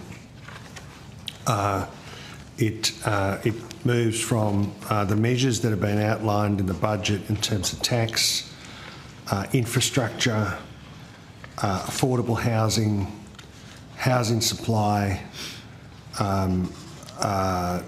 finance support for housing construction. This is an enormous program that is implemented by a reforming government that is determined to lean in to support the aspirations of Australians to own a home. Now, we understand that the Liberals and Nationals and One Nation will oppose that and have opposed that. We are in the business of doing things, not placards and slogans. Doing things. So this is your own council. It's not One Nation. It's not the Greens. It's your own council saying, quote, the share of median household income needed to pay the rent under a new lease rose to an all-time high of 33%. The number of years required to save for a mortgage rose to 11.2 years, and the share of median household income needed to service a new mortgage remains elevated at 46%. Minister, you tell us what you're doing, but the crisis remains way beyond the dimensions that your policy is responding to. It's not enough, it's not big enough, it's not fast enough, and those figures from your own council show their critique of your policies. Yeah, we want good advice for government. It's what we want. We're not afraid of it. We don't faint when people suggest that there's more to be done. We're not glass-jawed like that. But I just make the point that this is a very substantial effort that is very strongly opposed by some sections of this parliament who do nothing but oppose. It is an enormous program. There is always more work to do on social and affordable housing, but we have made a very strong start. There is, of course, more work to be done under the programs that we've announced, not just at the Commonwealth level, but by our partners in the states and territories. But I think the suggestion that we've got our hands off the wheel here is a bit odd and a bit at counter to reality. This is a very substantial program. I'll come back after. Yeah, I've got plenty more. Senator Bragg.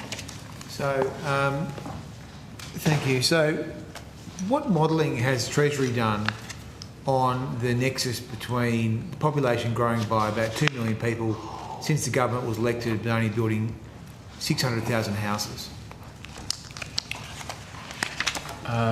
Senator, there are a number of factors that impact on housing demand. So have you done that modelling?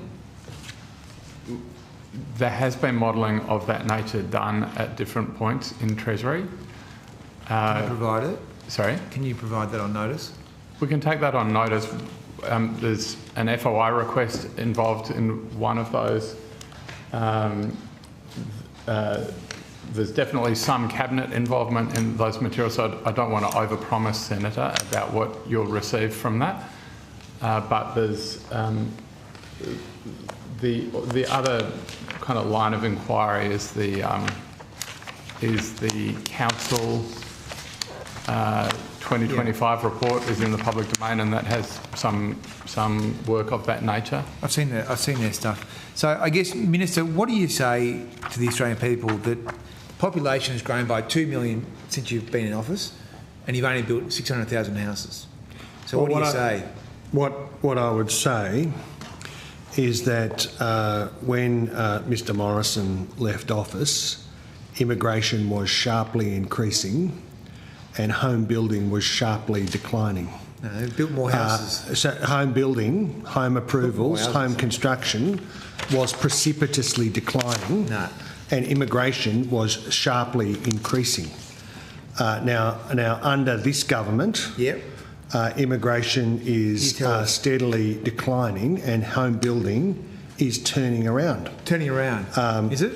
Yes. But the numbers are going down. If you appear to have some compulsive problem, being unable to sit tight and listen to answers, this will work much better. I can't listen to lies. If there's I reckon you should withdraw that. You should grow up.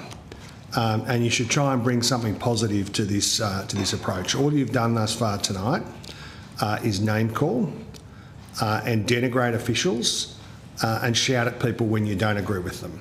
The truth is, what's your record? When we came to government, immigration was sharply increasing, out of control, full of rorts, completely mismanaged. and home building was collapsing. Now the reverse is true, and it is true. No one believes it that. is true that immigration is, of course, part of the picture. Your own officials are undermining your evidence. See again, like what you maybe need is a holiday and a bit of a settle down. Well, right?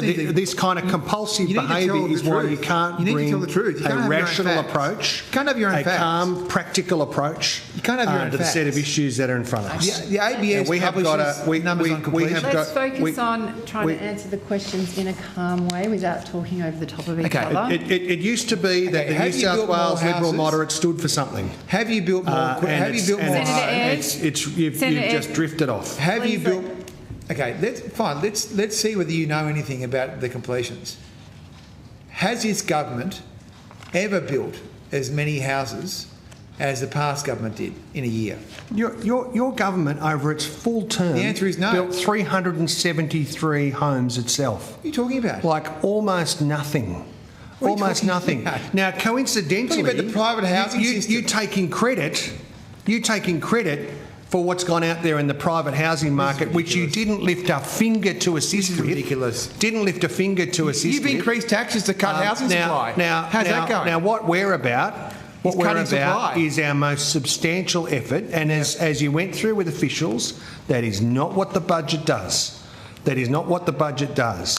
And if all you've got is name calling and a dishonest presentation of what the budget does here and what these achievements are, that is all you've got.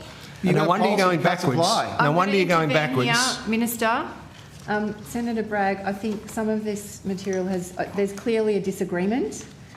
We can't get any straight answers. So do you want to try some that could be a bit of a dead end for a while. We'll accept that he's going to just sort of not give us any proper answers and treat the process with contempt like usual. And I'll ask some questions to the independent chair of the agency you've set up to build houses. So, Mr. Tagney, how are you? Well, thanks, Senator. That's good. Nice to see you. So how many houses does the HAF finished? The HAF has finished, and Senator Pocock, I just wanted to correct a number you read out earlier. It is 1,432 to date. Senator, in saying that, I note that in round one there are a number of apartment buildings that are contained in the funding round, and that those are under construction.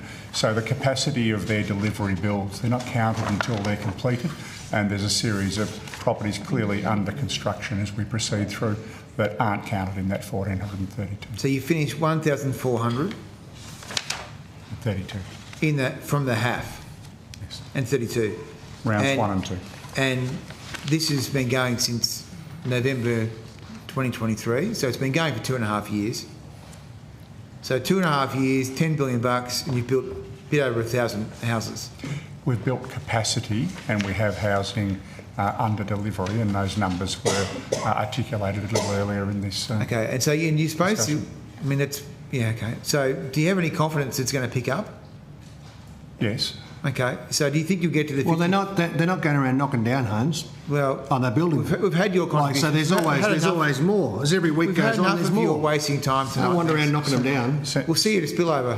So Senator, we work in a marketplace that will face fluctuations, headwinds and other issues like the Middle East crisis. We partner as an organisation with a series of community housing providers, builders, developers, state governments and tiers of government in effective delivery of partnership models across the housing continuum. So crisis and transitional through to assisted home ownership, predominantly in the middle, the social and affordable housing components. So tell me this then, why does page 294 of the Treasury portfolio budget statement say that you didn't build any houses in financial year 25-26? Well, I think you know the answer to that, Senator. You know the answer to that. It says nil. That is a false and misleading proposition. It is. Your budget papers are wrong, are they? That's a joke. The papers, as you know, it says nil. As you were told in the Senate when you asked this question, when you knew it was a dishonest question when you asked it, when it was set out for you What that figure refers to is homes that were contracted during that financial year, not homes that were completed. So why does it say nil? The pause in new contracts reflects the transition between major funding rounds. So why does it say the funding nil? rounds happening either side of the financial year. Now, you know that, yet you persist in trying to mislead people. It's your budget. Which is why you are going nowhere. It's your budget. It's why why does it say you are nil? going nowhere. We are about... Well, Senator, I just explained it to you. I just explained it to you. So why does the same page say that half is at risk? Senator, why does it say that? Senator, if you continue to try to mislead people, then you should not wonder why people stop believing you. Why does it say that half is at risk on the same page? Well, Senator, you know the answer to that. I'll let the officials explain that. Well, I don't but know that the is answer. Why don't I ask an answer? Dishonest misrepresentation, Why don't I ask and a you question know I don't know the answer to? And you know it. Well, that is a very good question itself, Senator, that I can't answer. At risk? I can't answer that question. This is ridiculous. Rather Why is it at risk? Of each other, Mr. Rimmer, you were going to offer to answer that question. Why is the half at risk according to the budget papers? Apparently they're wrong. Senator, that's not what the budget papers say. The Minister said the budget papers are wrong. No. No, I didn't. That is like this. Okay, is, so it's not nil. It's not nil. It's Senators, what is the what is the saying in the scriptures? The cock that crowed 3 times. You've dishonestly misrepresented what people have said. You're off your head. 3 If we times want to get information in the last 2 minutes. out of this process, the best way we're going to do that is if we each listen to what the other Why has is to the say. half at risk according to this budget paper? Senator, that's not what the budget paper says. The budget paper, the portfolio budget statement says that there is a performance measure in relation to the delivery of HAF, which is the number of homes contracted in this financial year.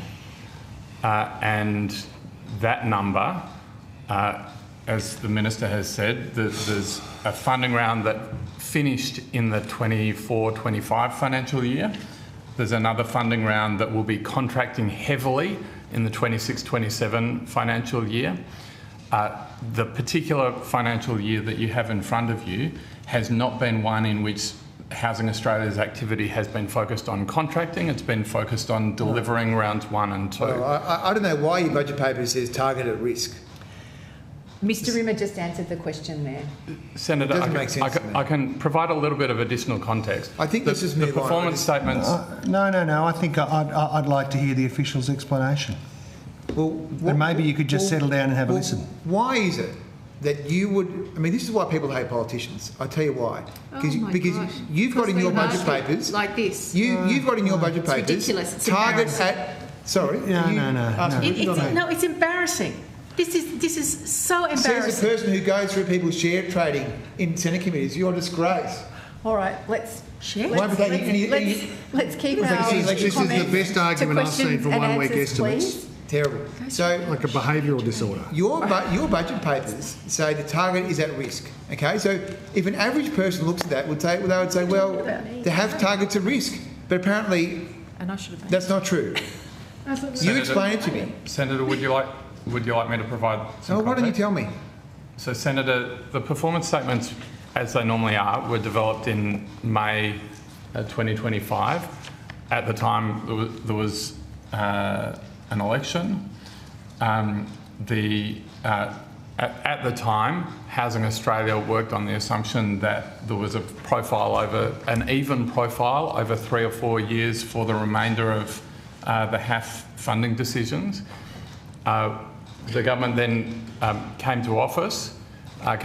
back to office and went into a policy process that led to the MyEFO decision about the character of round 3 of HAF.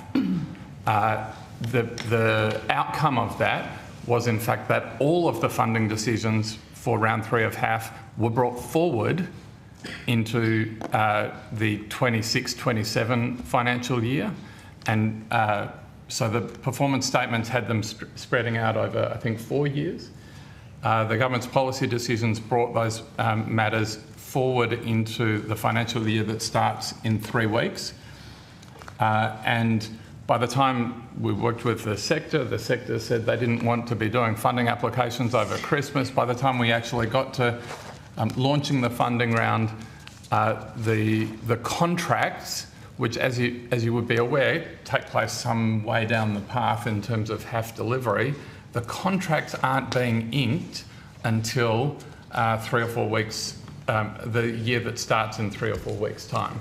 So that's why it says 0 contracts signed in the 25-26 financial year. And target at risk. Well, the target, which was established at a period where, to be honest, the public service as a whole was in the slightly weird period of caretaker and the immediate aftermath of the election, the target that was put in the performance reports at that time was for, I think, 6,000 contracts to be signed in this financial year. And that target, on a literal sense, is at risk. Okay, so that wasn't the too reality hard, is the program has come forward. Okay, there you go. So that wasn't too hard. Well, except Senator, that has been put to you many times, and you continue to ask the question as if it's the first time you've ever heard it, and that is dishonest. You're off your head. Something's happened to you tonight. You're at 30 minutes, so accounting for a bit of banter, so I might rotate the call and come back to you. Senator McGrath. Good evening, everybody. Can I ask some questions about city deals, please? Senator, city deals aren't in this portfolio, they're in the infrastructure portfolio. Yes, and infrastructure have said to come here. So they've got a policy area. I just want to ask some questions. You need to take them on notice, you can take them on notice, but I don't like being played. Sure, and I'm sorry, yeah. Senator, I'm really not trying to be difficult. If you're asking about the city deals that were signed under the previous government, they are definitely a matter for the infrastructure department. If you're asking about cities policy going forward, they are a matter for us. There is a connection here. So you've got the cities and suburbs unit within your area here. Responsibility for cities policy transferred to this team. So the cities and suburbs unit. So I'm going to put some questions to you, and if you need to take them on notice, or if you need to get the relevant officials up, that yes, the NICE officials in the previous estimates said to come here. So maybe I'm not. I'm sure it's not reflecting on. Let's see how we go. Let's see where we go, Minister. I'm sure it doesn't reflect the lack of cohesion in relation to urban policy at all. So city deals are not relevant to the work of the cities and suburbs unit. Well, Senator, city deals were a program of the previous government that was entered into during that period. There are some ongoing contractual obligations and program obligations that exist in that unit, but in relation to city deals, I should say, but they are being those responsibilities are being managed by the infrastructure department. But the Prime Minister did promise to honour the signed city deals. That's correct? Senator, I'm sure that's correct. You're saying that it's correct, and I'm sure that the infrastructure department are doing that, but that is not part of my responsibilities, Senator. I'm still going to put the questions to you, and somewhere between your answers and the answers from the other department, we might get some information. Has the Cities and Suburbs Unit produced any form of progress report or formal evaluation for any of the 9 city deals that Labor committed to honouring? Senator, the Treasury has not done progress reporting on city deals. I would imagine that such progress reporting would be done by the Infrastructure Department. I also like to imagine things, but let's keep going. Minister, how can the progress of the 9 city deals be tracked and measured if Labor is not producing annual reports or formal evaluations of the progress of these deals? And there's a serious question, Minister, because I'm getting non-answers from the other departments. 2 answers, and one of them will be serious. The first is it is very good to see somebody in here defending the Turnbull legacy. It's a very good thing. Brave, but very good. Well, on that, Minister, city deals are actually very popular. The stakeholders, as the Shadow Minister for Cities, the stakeholders that I've met with talking about the city deals across the country are all big fans of it in terms of bringing three levels of government together in terms of having shared infrastructure objectives. So we can have a partisan tit for tat, that's great. You can do it, I can do it, we've got matching jumpers, but it is about making sure that the taxpayers do get value for money. So that's where I'm coming from here. And I'm as comfortable about the sartorial approach that we brought together to this as you are. I did say I had a serious response, and that is this is just not something that I'm briefed on. What I took from Mr. Rimmer's answer was that the responsibilities for the largely infrastructure commitments that are being delivered through this government, it sounds like the responsibility for that component is with Department of Infrastructure. That makes sense to me. I will, if we can come back to you on notice about the government's approach more broadly to cities' policy and how that continues, then if we can summarise that in a sensible kind of way, that we will. I'm equipped here to come and answer questions about housing. Don't want to dodge those questions. They're interesting questions, and if we can come back to you, we will. So I just want to confirm that the Cities and Suburbs Unit has no oversight with the 9 signed city deals. So that was probably to Mr. Rimmer more than I'll just to give you my understanding, and then very happy to be corrected if I'm wrong by Mr. Rimmer. Just getting some advice about this, that the Treasury Housing Group now manages New Cities policy. There are some artefacts of the old policy from the previous government that are being delivered by the Department of Infrastructure. I'm very happy to be corrected, Mr. Rimmer, if that's not quite right. No, Minister, that's correct. How many meetings has the Minister O'Neill, her office and the Cities and Suburbs Unit had with the relevant partners, that's state and local government, of each city deal since Labor came to government in 2022? Because she is Minister for Cities. I think, to be fair, Minister O'Neill was Minister since the government was most recently elected. We'll come back to you on notice. If you come back on notice on records of such meetings, times, dates, attendees, meeting notes and agendas. We'll see how far we can go. Sure. And could you please provide a notice records of all correspondence between the Minister, her office, Cities and Suburbs Unit and City Deal partners in relation to each of the 9 city deals? Take that on notice, Senator, thank you. Is there a reason why city deals were not mentioned in the National Urban Policy Framework? Senator, that document was produced in the last term of government by a different department. I don't think there are any officials at the table who can talk to that. What about officials? I don't want to talk over you, sorry. Are there any officials in the back rooms? There's a lot of back rooms in this building. To be honest, Senator, I'm really not trying to be difficult, but the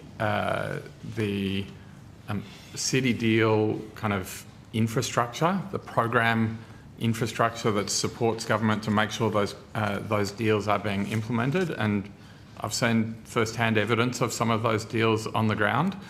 That infrastructure lives with the infrastructure department, sorry, poor choice of words, and in the period before the last election, the infrastructure department was responsible for cities policy and produced the national urban policy. But since the election with the machinery government changes, a lot came across to Treasury.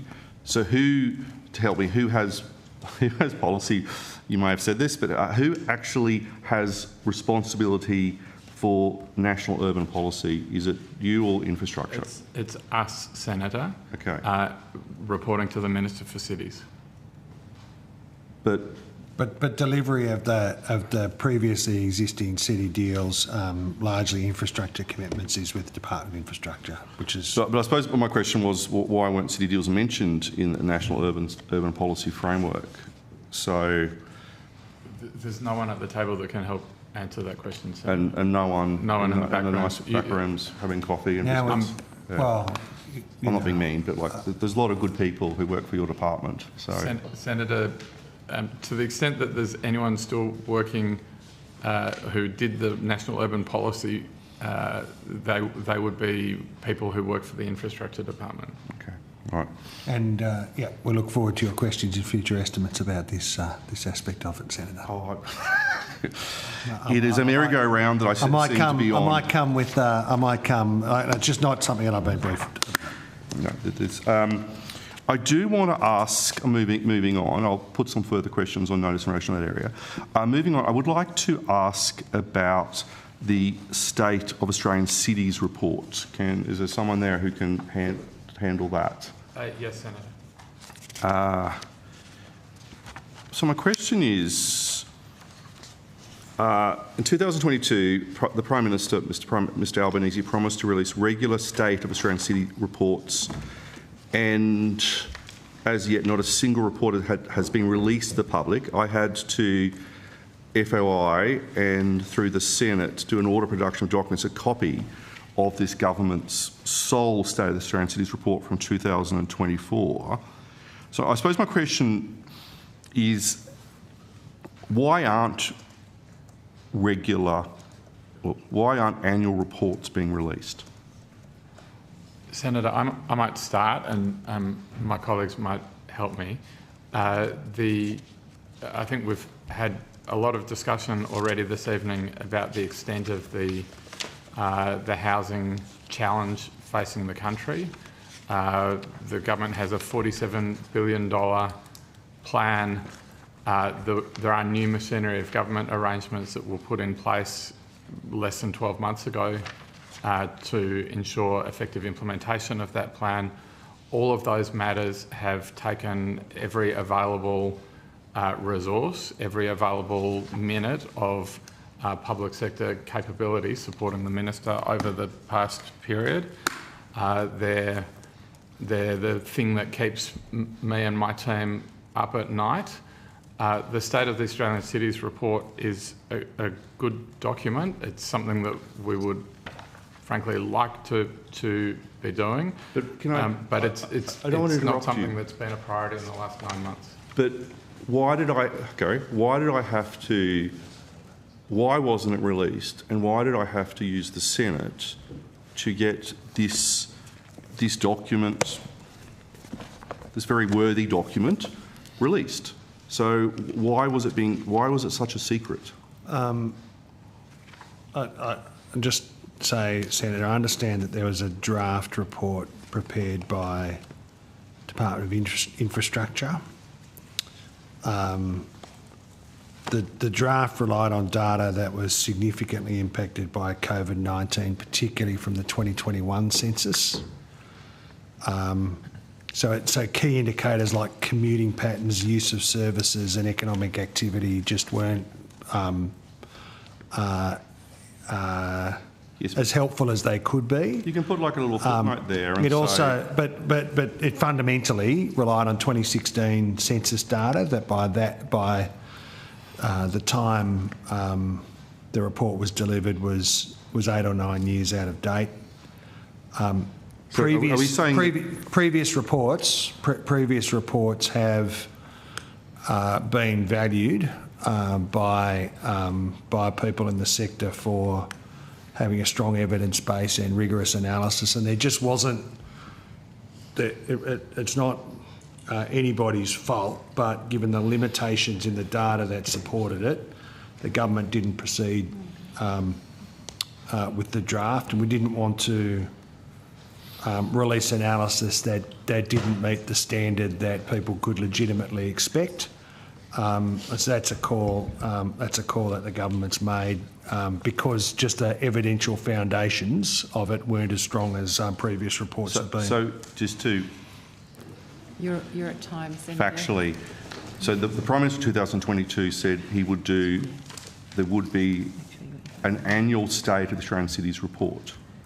So you were elected in 2022, we're now in 2026, and we've had one report from 2024 which you didn't want to release, because if you had, I wouldn't have had to FOI it and do an OPD. So is there now a policy decision of the government to not do annual State of the Australian Cities reports? No, I've just explained what's happened with that report.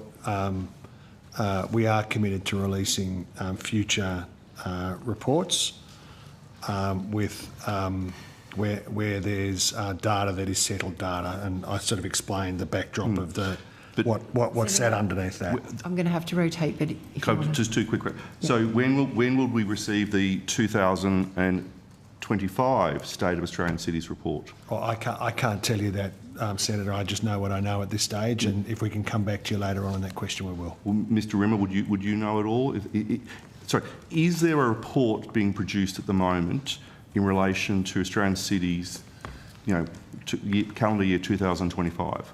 Senator, what I can say is that a decision to produce a further State of the Australian Cities report is subject to a decision of government. It's not something that officials can offer an opinion about. Just a quick final question.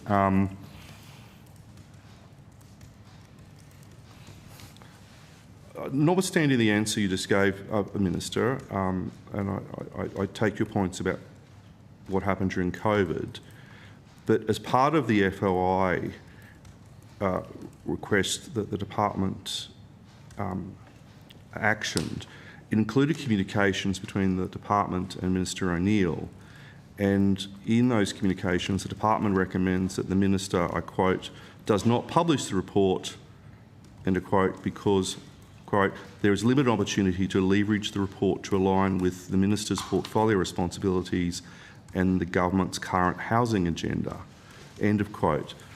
That's sort of a different approach to what you've just said, Minister, in terms of there seems to be advice from the department, and Mr. Rimmer, I'll come to you to get you to comment on that also. Wasn't it more of a political decision to not release it? What I just outlined is our view. So you don't think the government was running for cover because it didn't align with what's in this document doesn't align with the policy priorities of the government? I think, well, as I said, what I outlined was our view. I think that is a credible and sensible approach to that kind of problem. There'll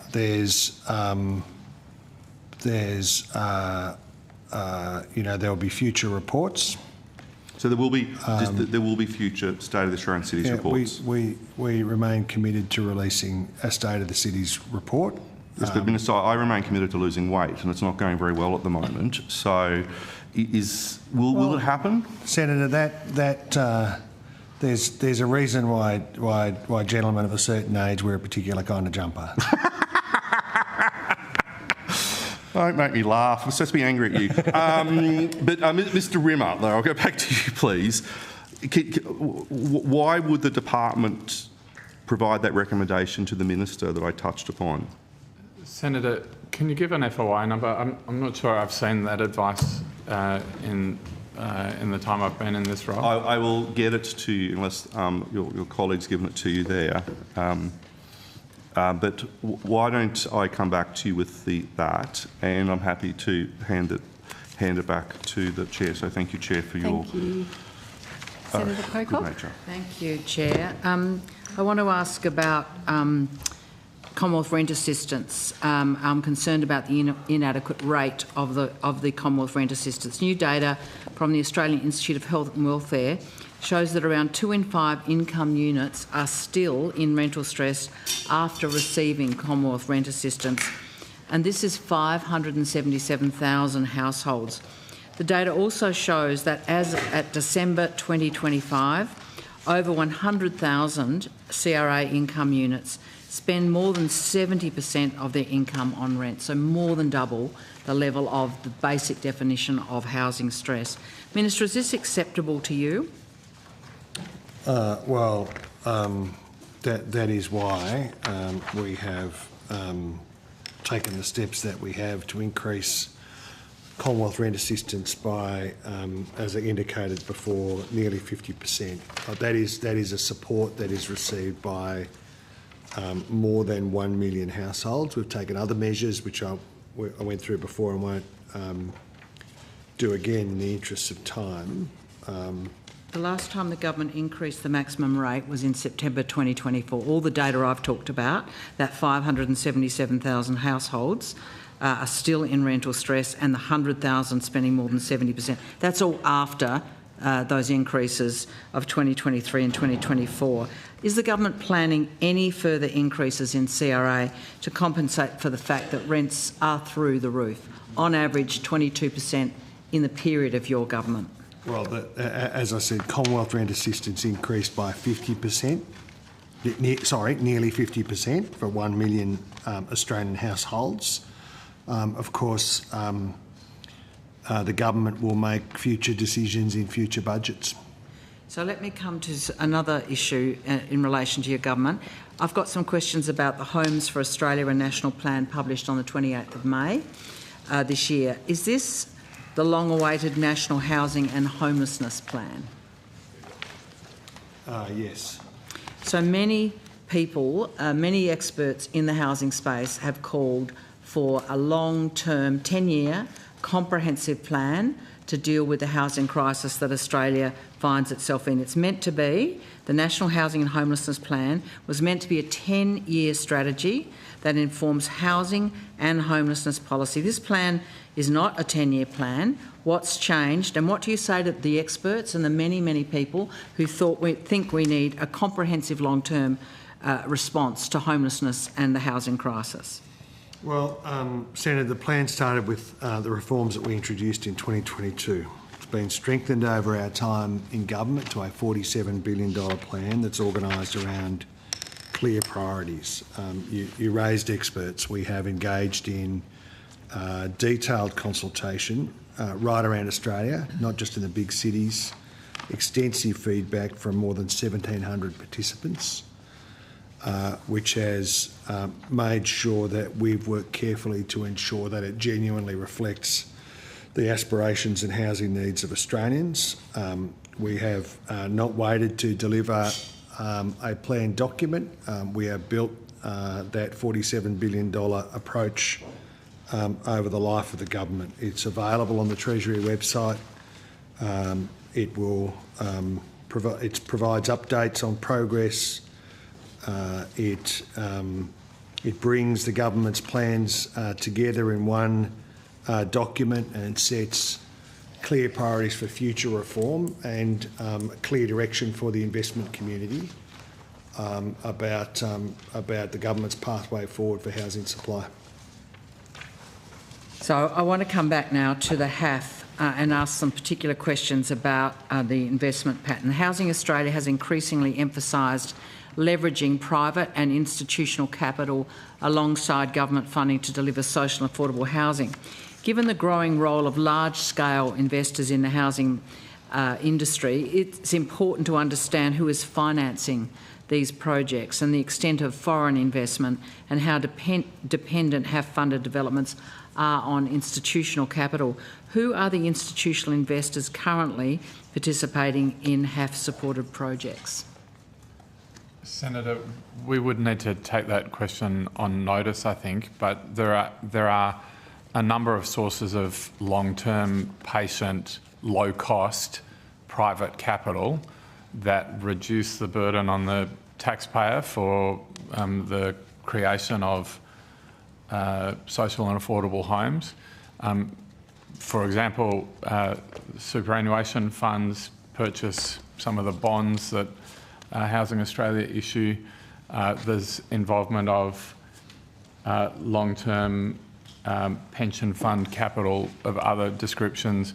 But, I mean, I just want to be pretty clear. I mean, from a policy perspective, the idea that there are investors in social and affordable housing who are receiving effectively bond-like levels of return on that investment, so very low rates of return on that investment, and relieving some immediate upfront pressure on the taxpayer to pay for the full cost of a social home up front, whether that taxpayer be the state taxpayer or the Commonwealth taxpayer. That seems like a good outcome in terms of getting more housing built faster. I'm not challenging that. I'm asking who they are, so you've agreed to give me that on notice. Thank you. We'll take that on notice. Of these institutional investors, how many are foreign investors, and what proportion of total institutional investment do they represent? We'll Sounds like one on notice as well. Definitely, Senator. Thank you. What are the primary source countries for foreign institutional investment in HAF-supported projects? We'll take that on notice. Senator. Thank you. And what proportion of all HAF-supported projects rely on institutional investment to proceed? We'll have to take that on notice as well, Senator. Okay, thank you. I want to ask some questions now about renters and the use of efficiencies around powering their houses and solar for renters. Of the 3 million renters in Australia, we know many of them live in extremely poor quality homes. There's so much evidence about the quality of living for so many renters. What policies are Housing or Treasury looking at to improve the dwelling standards of existing rental stock? Sorry, Senator, did you say the dwelling standard? Yeah. What policies are you looking at to improve the dwelling standards of existing rental stock? Sure. So, Senator, A Better Deal for Renters, announced nearly 2 years ago now, has one of its core elements is that the state's committed to phase in minimum quality standards for rental properties. All but 2 jurisdictions have now done that. There is also a program in the environment portfolio. I'm not sure whether any of the officials, Ms Peacecoat may be able to give some information about that program. That was my next question. Have you engaged with that department on the implementation of minimum energy efficiency standards by states and territories? Thank you, Senator. Sarah Peacecoat. Yes, we are obviously aware of the initiatives that DQ are doing in that space, and we have had conversations with them. I don't have anything further kind of to comment on at this point. So there's nothing happening at the national level on implementation of those minimum energy standards? I think there is the Social Housing Energy Performance Initiative, which is a joint Commonwealth State initiative. We fund, I think, $800 million. See the state's $300 million, so $1.1 billion program. That is delivering upgrades like insulation, more efficient appliances, solar panels and batteries, so more comfortable homes, but more thermal comfort, and energy bill advantages. We think that those energy upgrades will support around 100,000 social housing homes. So we have got a major rooftop solar opportunity in our rental stock. Around 2.2 million renters live in freestanding homes. This is a real opportunity for us to respond to. If we unlock solar for renters, it could deliver, I'm told by experts in the field, around 12 gigawatt of rooftop solar capacity, and this could reduce emissions by an estimated 10 million tonnes every year. At the moment, renters are really locked out of the benefits of rooftop solar, despite facing some of the highest energy costs. So we can do a win-win here on cost of living relief and reducing emissions. Some states, Victoria and New South Wales, are looking to implement the minimum energy efficiency standards, a good thing. However, without stronger protections for renters, landlords may pass on these costs to renters, many of whom are already struggling, of course, to keep up with massive rent increases. Are you looking at any mechanisms, or will you look at any mechanisms to consider to deliver protections for renters in light of the potential rollout of a minimum energy efficiency standard. Well, of course, I just outlined that that commitment, that program. We are drifting a bit outside what this portfolio does in this area. But for example, the scheme offering that the Minister for Climate Change and Energy has delivered. I've just forgotten the name of the scheme, Senator, I'm sorry, but the one that harvests zero-cost solar for households in the middle of the day is obviously targeted at people who either can't access rooftop solar because they're renting and haven't, the landlord hasn't supported it, or just aren't in a house that can provide for rooftop solar. So that is one example, the solar sharer offer, somebody in my office has just texted me to say, so thank you to them. So there's a range of programs there. But we're looking at 2.2 million households. You mentioned 100,000. It's not, once again, it's a scale question.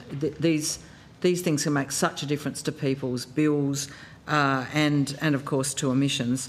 Why aren't we doing these things at greater scale? Well, Senator, it's not the first time this evening that I've outlined a giant effort from the government in a particular area of great need, and you've indicated that it's not good enough or big enough. It's a giant effort, and we will continue to look at measures in this area. You can see the scheme that I outlined initially, the Social Housing Energy Performance Initiative, jointly with the states and territories, does offer for those 100,000 homes, not every home, but the 100,000 homes, as you said, limited to those homes, very significant benefits, and we'll keep seeing what we can do. Senator, you're at time. So just last thing. We specialise in last things around this table. He did last things before. Yeah, no, his last things went on for quite a while. So, you know, we're looking at this massive spend, $374 billion on submarines, which probably aren't going to ever arrive and certainly won't necessarily keep us safe. And we've got this, the figure you keep mentioning of $45 billion, I think, in the housing sort of package of initiatives. We are in the biggest housing crisis of our time, certainly of yours and my life. And the only increase in public housing in the budget was $110 million to build houses for defence personnel from the UK and the US. Many people look at that budget and think this government, yes, we do take steps in the right direction. We do need to build more homes. We do need to increase the Commonwealth rental assistance.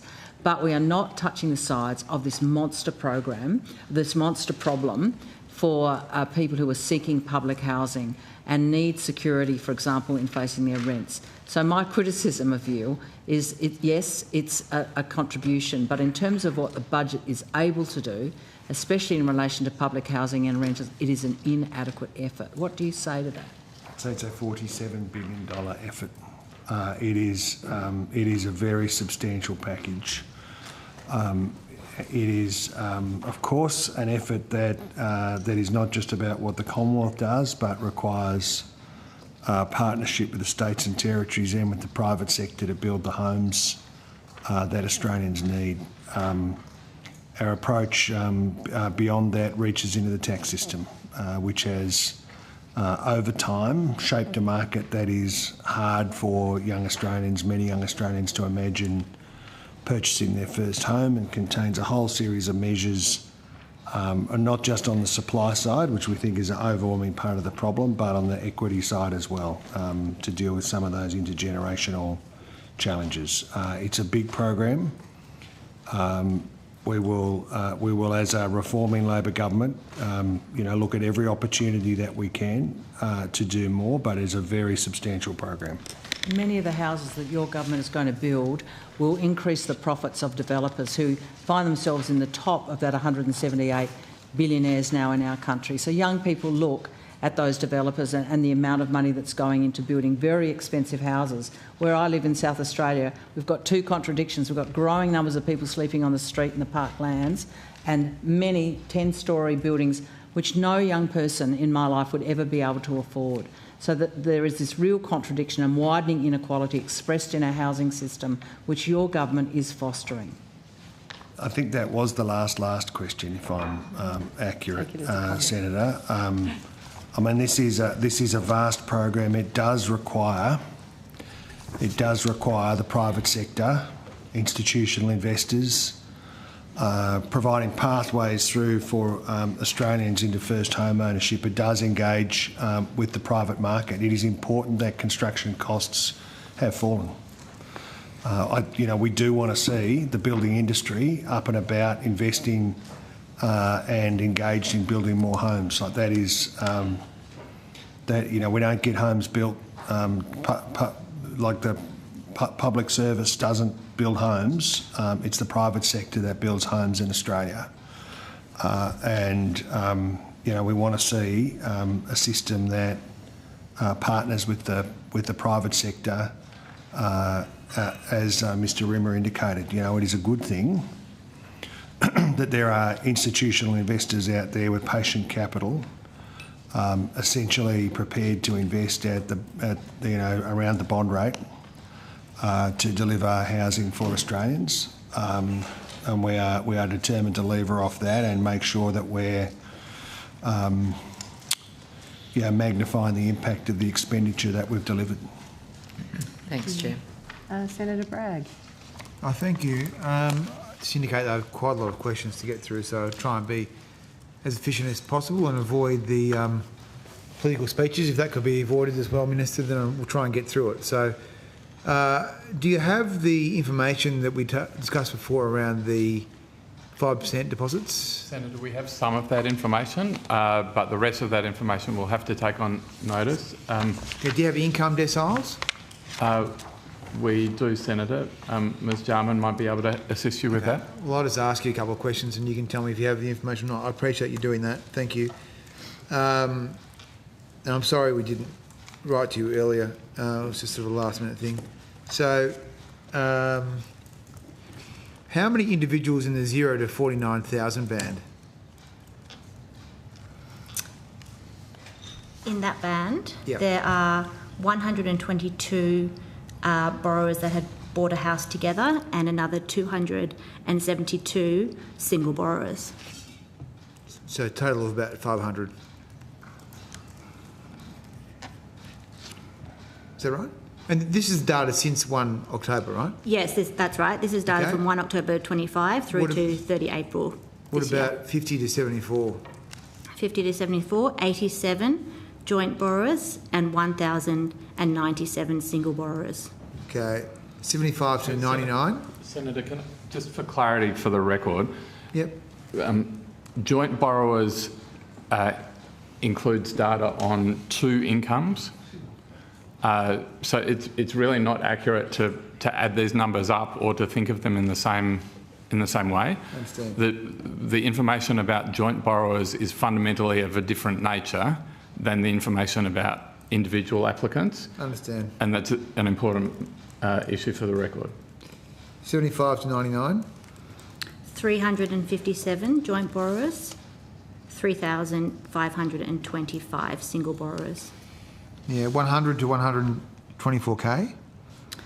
1,508 joint borrowers, 4,218 single borrowers. 125 to 200K? Senator, I don't have that. I've got a more granular breakdown, so I can't add all of those up in an accurate fashion on the spot, but I'm happy to provide that on notice. Okay, and what about 200K plus? Again, I've got a breakdown, so I've got a 200 to 225,000 band, or I can provide on notice the sum over 200,000. Yeah, so how many people? I'd need to provide on notice the sum of the over 200 because I've got a large number of numbers here in front of me. Different deciles to the ones that you're asking for. Okay, yeah. Well, if we could get that soon, Sure. that'd be appreciated. Okay. Well, hopefully we can get it relatively quickly. So back to who's running the help to... Senator, I'm sure the official will be very happy to, go through the material that she's got. If you want to go through it. Well, these are pretty good figures. We'd be delighted to get them out.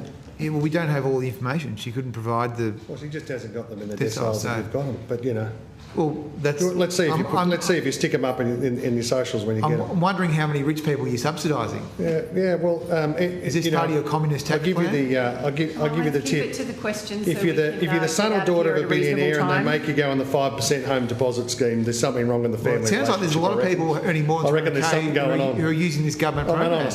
Honestly. Well, you got rid of the means testing. You're about to find out. Why did you get rid of the means testing? You're about to find out. Why did you get rid of the means testing? You're about to find out what the position is. I understand you don't want to find it out tonight. That's okay. We'll send it to you. I've asked the question. I've been told to take it on notice. Stick that up in one of your socials. Well, I'm pleased that you're watching the social media. It's good. I have no good use of your time. I don't look at it either. Good use of your time. Well, he starts. Yeah, Minister Ayres, let's. It's all part of his. Let's try and be efficient with our question and answer. Treats institutions very poorly.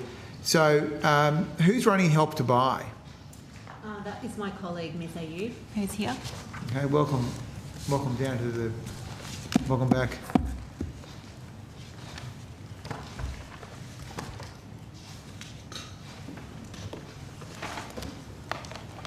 So Help to Buy, how much is that going to cost? Ali Ayub, Executive Leader, Help to Buy. That's actually, the amount is actually a Treasury question, Senator. Just want the cost, thanks. Senator, there are two kinds of costs for Help to Buy. One of those costs is the operating costs that the government gives to Housing Australia to assist in management of the scheme. And the other cost is the amount of effectively equity investment in the property that is an asset on the government's balance sheet. And when the property is sold or some other transaction happens to it in due course, that equity investment is paid back. So we don't know whether that will be a cost or a benefit to the balance sheet of the Commonwealth at this point. If house prices continue to grow gradually over time, it will actually benefit the Commonwealth. So what's the budget number then? $21 million over the forward estimates. That's for operational? That's for operational. And what about equity?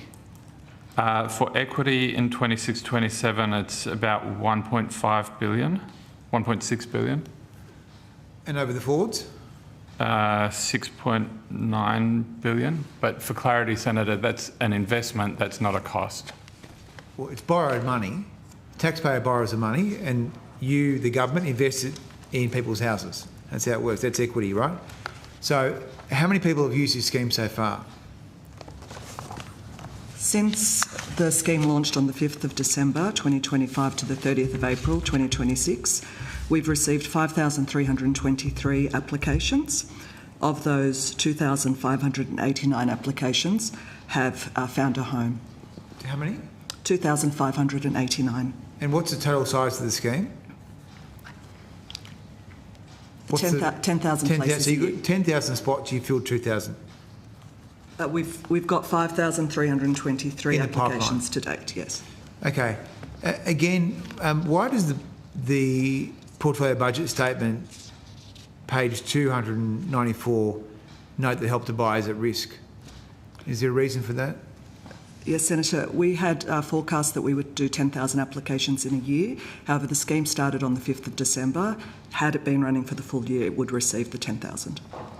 Okay. Well, that's very good. Thank you for that answer. I just have some questions for the HAF now, so I'll come back to you. I guess that's Mr. Tagney. So you said that you've completed now a bit over 1,000, I think 1,400. So what was the average cost per dwelling?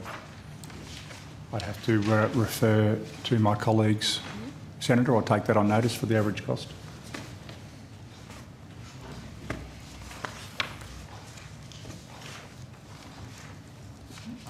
So I'm happy to provide some information on the total cost of dwelling. So as we've canvassed before in the past, it's the cost of developing the new homes as well as the operating and maintenance cost of the home over a period of 25 years. Mm-hmm. The average development cost for homes in round 1 and 2 is around $750,000.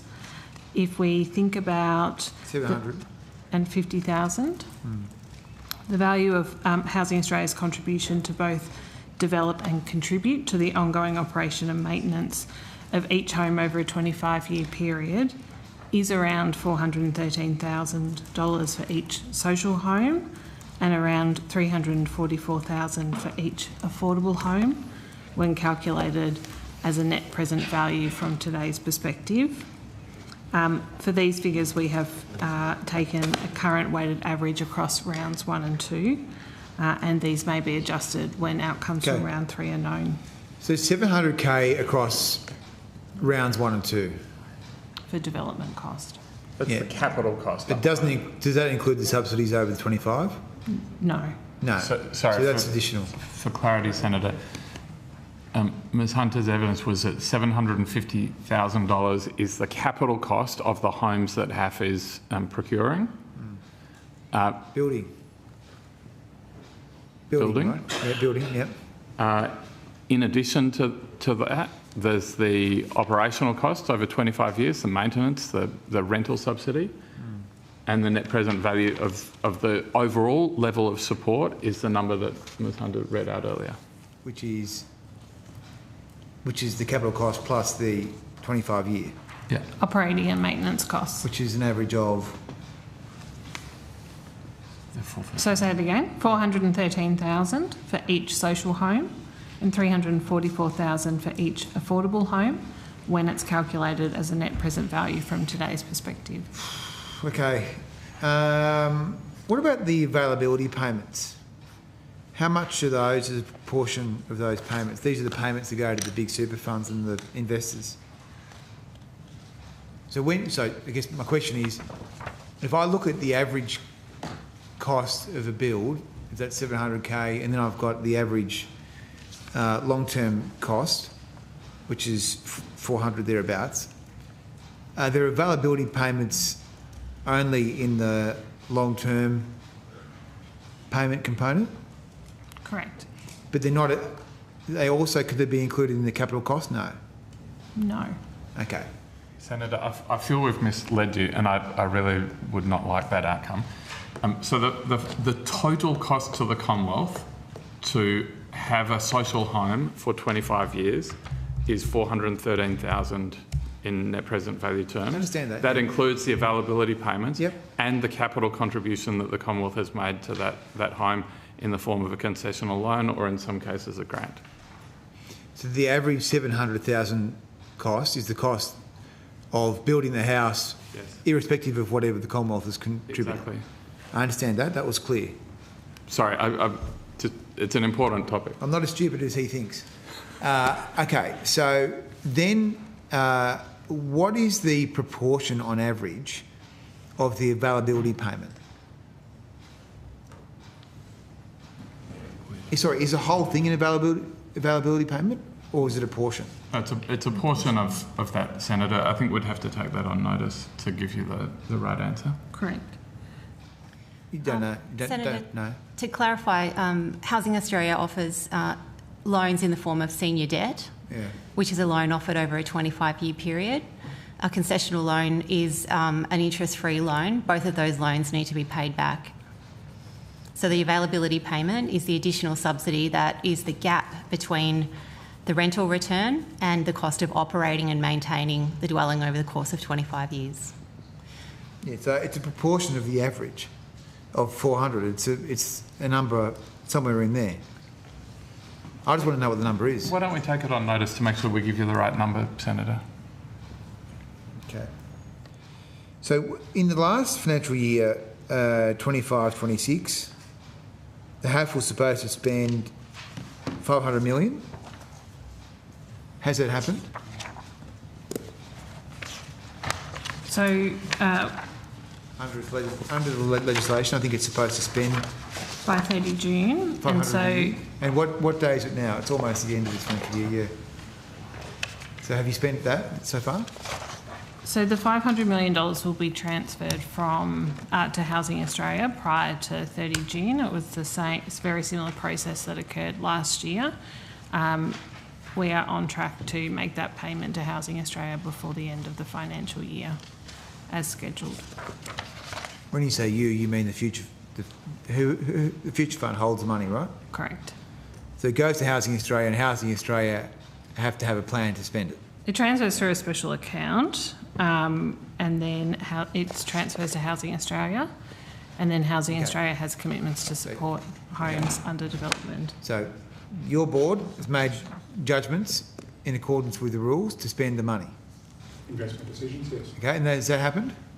That is happening on a regular basis as they are run through the principles of the round, run through the process of assessment and brought to the board for decision making. Okay, and so when did you decide to expend the $500 million?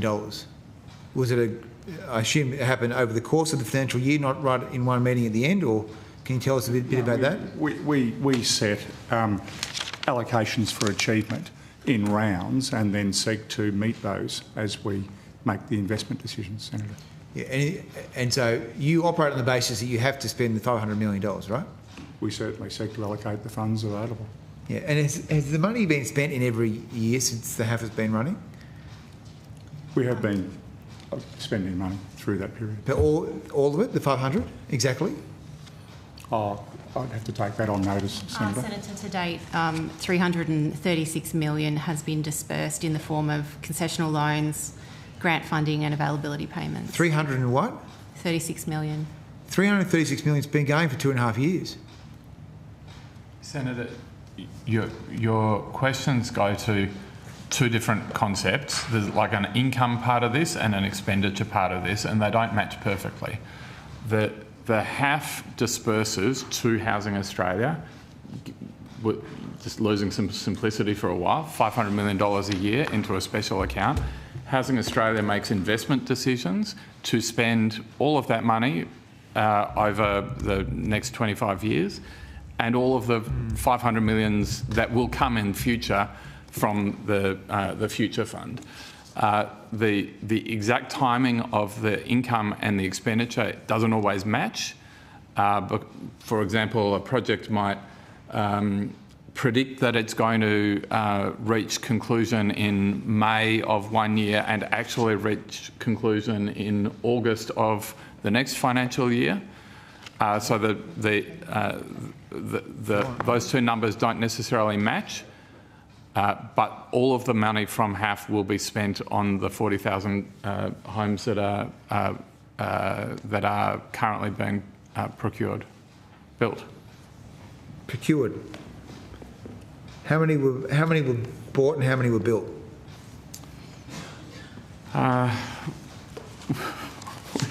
We've had this conversation a few times. I don't know whether we can help you with this issue. There are contracts that are engaged where a home is built. There are contracts that are settled at the point of the home being built. That is the only sort of set of propositions here. Again, Mr Rimmer, correct me if I'm wrong, absent that finance, nothing gets built. You know that. We've traversed it, I think, I don't know in how many estimates, Senator. It's another one of these questions that you ask, you know the answer to. How do I know how many houses because built? you're trying to draw a distinction that isn't a real distinction, and you're asking a question in a way that's not really about the answer. It's about some. I'm sorry for asking questions that send in estimates. I'm really they're just sorry the same. I've upset you. They're just the same ones. Well, Where the HAF doesn't buy existing homes. They are new homes, and they have not been lived in before. So, I think the official was going to answer it before we had your just very helpful some of the contribution. silliness that was to come. You've given him some time to pull some papers together. I just gave you the answer. None of the homes purchased by the HAF have been lived in before. They are all new homes. Mr Rimmer? The Minister's just answered your question, So Senator. none have been acquired, none are turnkey, none have been bought from developers. They are all new homes, and they have not been lived in before. Well, that's very different evidence that's been given in the past. No. Not We can send you the tape of your cabinet colleague. Yeah, I got better things to do than listen to me answering your questions in Senate estimates from the past. These are all new homes that have not been lived in before. Right. I think Senator Pocock's got a question that's related, and then we might go to Senator McGrath and we'll come back to you. When you say they haven't been lived in before, I guess what I'm interested in, and I think this is, I can't answer for others, but are they additional supply than what would be built by developers and taken to market? And what guarantees can you give us that they are all additional supply? They are only built because there is a contract to settle at the moment that the home is built. That is the only reason that they are there. Senator, can I describe it in this way? That to build a series of apartments, or an apartment block, if you like, as an example, you might need 80 to 90% pre-sales finance. You get a development approval. The developer sits in the market with a development approval. If they can't achieve the pre-sales that they need to get the finance, the product doesn't get built. So it's static. It sits there with a development approval. Some of the work that we've been doing is the enabler to ensure that the new housing gets delivered. So it wasn't necessarily otherwise being delivered. It is the enabler to ensure it gets delivered in the circumstances, because pre-sales at those components for unbuilt buildings are quite difficult to achieve in most market circumstances. So there's one example of how we create an opportunity that doesn't otherwise exist. Thank you. Right, Senator McGrath. Sure. Can I just go back to the cities and suburbs unit?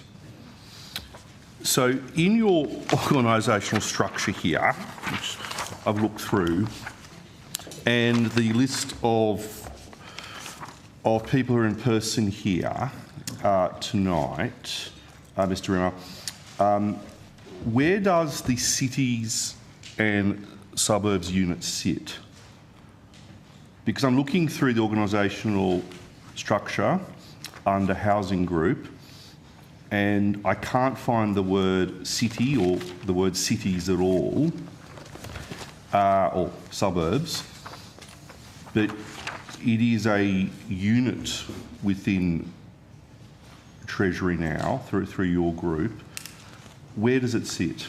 Under which area? Just to help me understand the machinery of government stuff here. Sure. So the first thing to say, Senator, is we changed the way we organise units at a much higher frequency than you would want to know about. It's a little bit embarrassing in general across the public service, including in this team, because we're constantly adjusting our resourcing to make sure we're delivering for the government of the day and delivering on our public service obligations. The city's functions currently sit in Mr Coates' area, who's now at the table. But Mr Coates has been with us, I think, for 5 weeks, so please be gentle with him. I'm always gentle with public servants at the table. Not so with the ministers sometimes, but they're not gentle with me either. So I can't. It's that type of dance. So, well, because of the time, are we still finishing at 10 o'clock? That would be amazing, but depends on. I've got questions, and I think Mr. Senator Bragg's got questions. Well, I've got some more questions in that area. But before I get there, before I go back to now they understand where you sit, Mr. Coates, at the end of the table there, can I ask some questions about the local infrastructure fund, please, that was announced in the budget? Sure, Senator. Mr. Rimmer, are you it? I am, but with Ms Gowans as well. Cool. It's $2 billion fund, I understand. This policy proposal, was it developed by the department for the government's consideration? It was developed as part of the budget process, Senator. So it was developed by the department then, and not by the minister's office? Senator, we don't normally go into the detail of how the budget is made. What So I think it's just for context. I mean, the commitment in the budget brings our total expenditure in this program, I think, to about maybe $6.3 billion. So it's This is a further $2 billion that supports an additional, conservatively, some of the industry analysis is much more, but conservatively about 65,000 new homes. That's the $2 billion component, but it brings the total package to about 6.3, I think. Good. I've got questions in relation to that. Thank you, Minister, for answering a question I hadn't asked yet. But were external stakeholders consulted during the design of the local infrastructure fund? Senator, we're talking with external stakeholders all the time. In fact, I would say one of the reasons that the local infrastructure fund became a budget priority was that a wide range of stakeholders talked to us about the importance of additional collective effort on enabling infrastructure.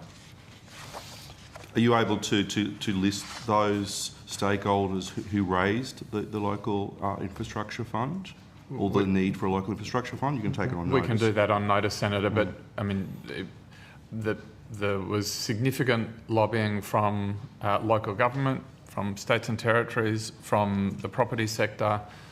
Yeah, we'll take the detail on notice. There's a lot of support in local government because they're already delivering these kind of programs. So Griffith Council in the electorate of Farrer, it's a beautiful town, received $10 million for enabling infrastructure. That'll unlock about 1,660 homes. You go through those local government areas where those kind of commitments have been made, they're making a real difference. Well, it certainly reflected the coalition policy that was taken to the election minister, which was a $5 billion enabling infrastructure fund. So they do say that this is a $6.3 billion program that we were, is the sincerest form of already flattery, delivering. This was just it's catch up again. No, it was $5 billion at the election. So it's good that you've copied that. It's brilliant. So it's very good. Most of you're it adding before up. the You're election. doing lots of different. Look, Minister, we're getting along so well.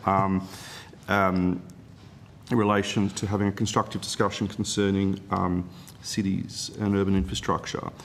The budget papers, and has been touched upon many times this evening, state that, well, not this evening, but 65,000 homes will be supported through this fund nationally. That's correct, Mr. Rimmer? Yes, sir. So that's $31,000 per house. That's no, my Senator, maths. The 65,000 figure is the number of homes that are expected to come from this program within the decade. There's another number on top of 65,000, which my colleagues will help me with, that is expected to be delivered in the 5 years after the end of the decade. So to make sure that the numbers were comparable in the budget, we kind of focused in on that 65,000 figure. I should say that number, I think, is probably pretty conservative. There's a number of estimates out there in the market about the number of homes that we can support. We'll go out to a competitive process, and if we can get more than 65,000 from the program over 10 years, and I think it's 95,000 over 15, 90. 90,000 over 15, we'll obviously try to achieve that. It may be a case we're comparing apples and oranges here, but there are media reports that developers have been abandoning housing projects in Western Sydney because infrastructure levies and the associated charges are reaching up to $100,000 per apartment, which is a huge impost, and certainly contributes to the rising cost of housing. Has the department taken the time to discuss those concerns with developers or industry bodies that represent them? Yes, Senator. I can't say specifically about Western Sydney, but as a general proposition, 100% all the time, every week, if not every second week. Perhaps take on notice in relation to whether there's been any specific conversations or meetings in relation to the abandonment of housing projects in Western Sydney because of the rising cost of infrastructure levies and the associated charges. On notice, in relation to the $2 billion local infrastructure fund, what discussions has the department and the minister had with state and territory departments and the ministers responsible for planning and local governments, particularly local governments in growth areas? Minister, I noticed you did talk about, it was Griffith earlier, but in terms of what other councils have been had meetings with the minister or the department. We'll give you what we can. Just note that, like, I'm sure that there'll be some detail here that proves me wrong, but largely these kind of projects are for housing developments, not big blocks of apartments, because it's civil works, you know, all that. So one of the reasons that there's a figure, that there's a 10-year figure and there's figures beyond it, is because you're doing a big subdivision and not every block is built on immediately. It's certainly the case in country towns. In country towns, I'd accept that, Minister, but you know, in Western Sydney, I think there would be certainly a greater demand. But the kind of work that's been done lends itself to more to those kinds of homes. But we'll come back to you. Yep. I'm also interested in whether the Minister has confirmed with state and local governments that developers seeking to build homes in growth areas won't be levied with the same excessive fees and charges if the Commonwealth is footing the bill for enabling infrastructure. Yes, Senator, that's one of the core requirements of state and territory delivery of the scheme, is that you can't have developer contributions levied on infrastructure that the Commonwealth has paid for. So that'll be part of any agreements? That will be part of the federal federation funding agreement. Okay. How will the $2 billion be split between the states and the territories? Kirsty Gowans, Head of Housing Supply, Productivity and Engagement Division. So this partly depends on what we hope will be successful negotiations with states and territories to participate in the local infrastructure fund. As you might have seen in the budget measures, Senator, the participation in the fund is linked to the agreement to more reforms to build more homes, and we have started negotiations with states and territories, just early stage of discussions with them on those more reforms. In the event that every jurisdiction participates, every jurisdiction commits to an ambitious level of reform that can see us build, have more land available and ready, streamlined approval processes and a genuine national construction code that is national, we could expect all jurisdictions to receive their per capita share of the local infrastructure fund. Okay. Per capita? Yes, okay. That's right. That assumes that we are able to reach an agreement, an ambitious reform agreement with all states and territories that will see those ambitious commitments to reform, at which point we expect a per capita share. Of course, we hope to get that deal. So, for speaking about Western Sydney, how much funding would the department anticipate would flow to Western Sydney councils? That would be, in some part, dependent on the process. So, for the local infrastructure fund, you would need the local council to be applying, then a merit assessment through an ordinary assessment process to pick the most meritorious, best value for money infrastructure projects. It's difficult to say exactly what the share would be for Western Sydney prior to receiving any applications from local governments in New South Wales. So I suppose going back, the criteria though hasn't been set, has it?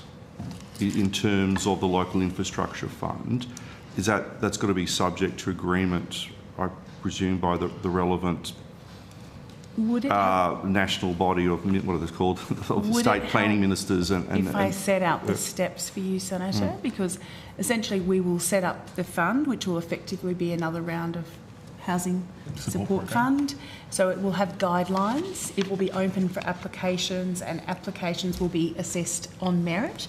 States will have a role in giving their views about whether those applications ought to be funded.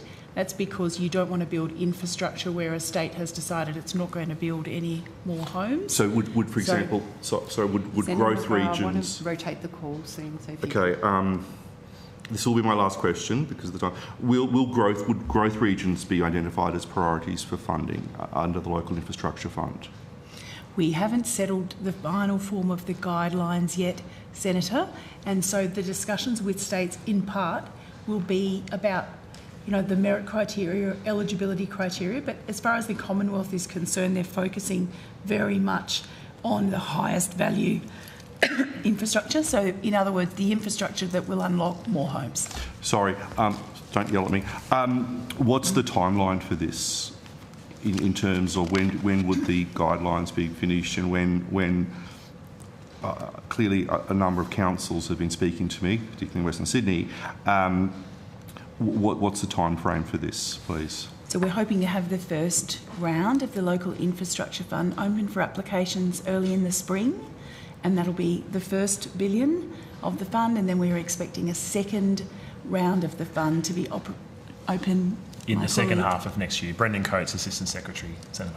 Yeah, cool. I've further questions, but thank you, Chair. Thank you, Senator Bragg. I was trying to apply for this. So with the new homes bonus, which was sort of part of that last line from Senator McGrath, so has that been cut or changed? No, Senator. The new homes bonus was a commitment for up to $3 billion to be paid to states and territories that met the ambitious goals, their share of the ambitious housing accord target. And so how much is budgeted to be spent now? From memory, it's 717 million. Okay, so it was 3, now it's 717. Senator, there is still a $3 billion commitment, right? But as often happens in budgeting, we are recognising the amount that we now expect to pay. But if states and territories improve their performance, then that number will go up. That's a very good answer. We very much hope that they will. It's a very good and very clear answer. I've been wondering about that ever since budget night. So thank you for it. This is the whole point of budget estimates, to get answers to questions. That's what we're here.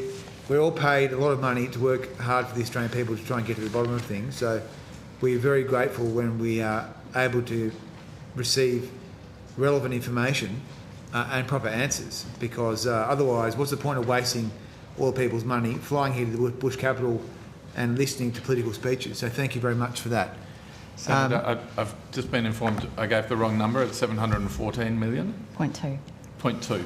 Okay, so it's been revised down, but what you're saying is it might be revised up. Sure. In a future budget.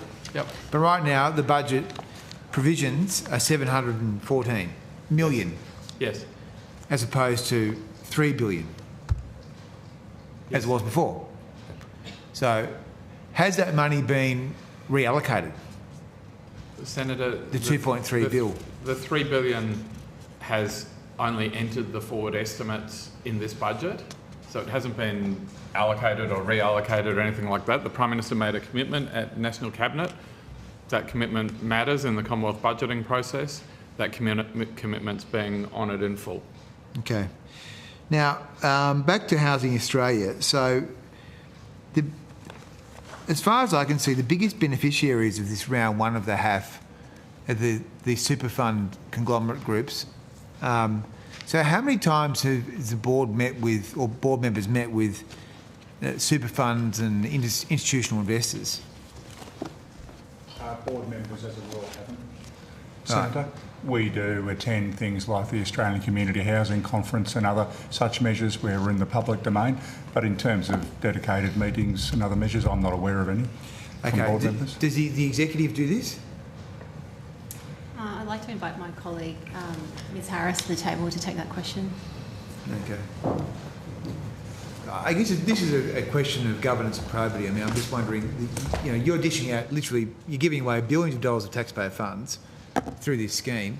So what's the protocol? Do members of the executive of Housing Australia meet with prospective partners like Senator, super funds? Yeah, we'll just outline before I go to my Yep, colleague. sure. You're the chair. Yep. Yeah, we have a dedicated conflict of interest management policy, a disclosure policy, and our management of relationships that Housing Australia executives and board members have all managed through those protocols, and they are significant and detailed and constantly addressed. So I just wanted to provide that as broader framing for you before I go to my colleague.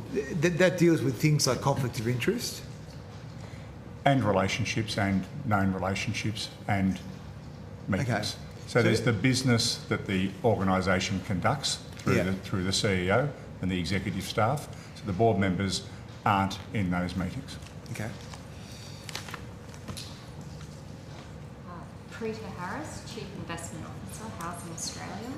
Thank you for your question, Senator. Just for clarification, the investors you refer to are not eligible funding recipients under the Housing Australia Future Fund program. So generally, Housing Australia executives do not meet with investors or engage with them on a regular basis. However, there are times when we will, through the market, either at conferences, be asked to explain our funding products to investors, which we will do, but we don't have any contractual relationship with these investors. Yeah, because the investors have to partner with the CHP. Yes, they need to partner with an eligible recipient. That's correct. If they're super smart, they set up their own CHP, which is quite a clever approach, I guess, if you're desperate to get access to taxpayer funds. So Housing Australia has spent about $12.5 million on consultants over the last couple of years. Other than auditing, who's your external auditor? Is it EY? Or is it Deloitte? ANAO. It's currently the ANAO. ANAO is your external auditor? Yes, that's okay, correct. so what you've given Ernst & Young $4.3 million, so was that for an internal audit or something else? Ernst & Young had a role in helping Housing Australia establish the HAF, the first funding round. Right. They were responsible for some aspects of the funding round: design, transaction management, support and execution support. It was expensive engagement, $4.3 million. That figure actually represents multiple engagements. It's been aggregated up for the purposes of that OPD document. And what did Deloitte do for you? $2.6 million. Deloitte was engaged as Housing Australia's execution partner and technology build partner for the Help to Buy program. So they were brought on board while we staffed up our Help to Buy operations team and built capacity in our technology function to take on the process of the build. What about, have you got, so who's your internal auditor? We're currently using Grant Thornton. I can't even see them on here. I think it's a relatively new engagement. Who's your old internal auditor? Don't tell me you didn't have one. McGrath-Nicol. Who? McGrath-Nicol.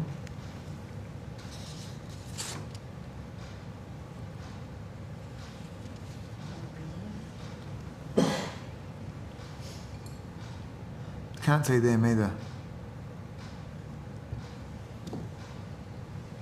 Anyone? Could it be anyone else? No. Okay, well, did you pay them any money? Senator, I'd like to invite my colleague David Lee, Mr. Lee, to the table to take questions. So I'm just going through your consultant expenditure from June 2024 to February 2026. So... Dave Lee, Chief Financial Officer. Hello. Senator, McGrath-Nicol is classified under our professional services line item in our annual report. So it's not a consultant spend? No. But why? We've classified it separately under professional services for where we have our external and internal auditors. How'd that happen? Well, auditor is professional service, necessary service. But that's a consultant. That's definitely a consulting job. An internal audit is definitely a consulting job. That's how the organisation's classified it, Senator. So is this something the board can look at, getting the classifications right?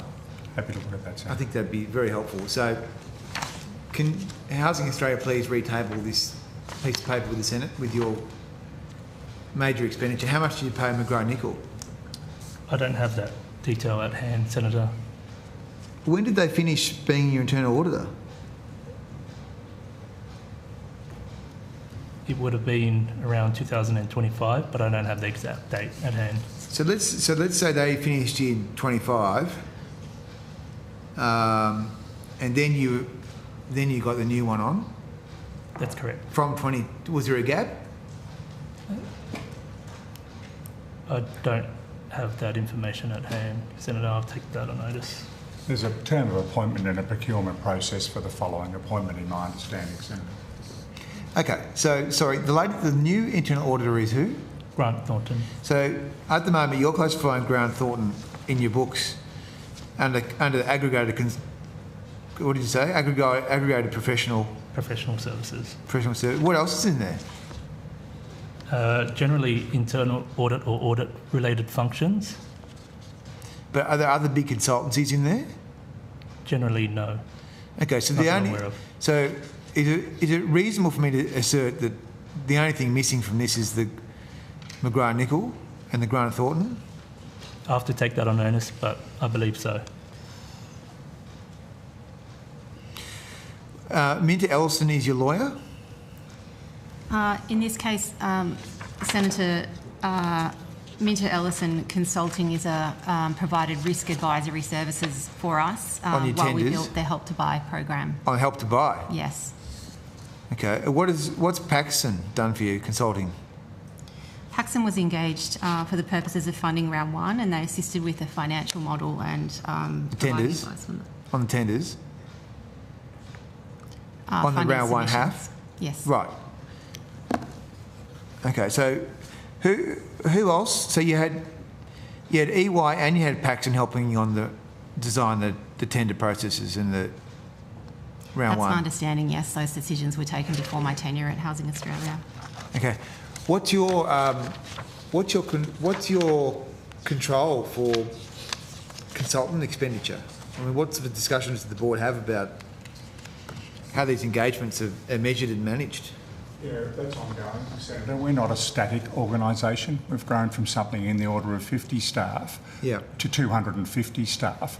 We've added significant programs, particularly over the course of last year, and to build the capacity we needed flex capacity, and often that came in the form of consulting. So as we built the capacity and the scale of the business to meet our investment mandate requirements and the fantastic range of programs that we now serve for government, we needed to gain some external capacity in order to do that. We're stabilising that now. We're more in a delivery mode and format, and there'll be more stability in that going forward, in my view, Senator.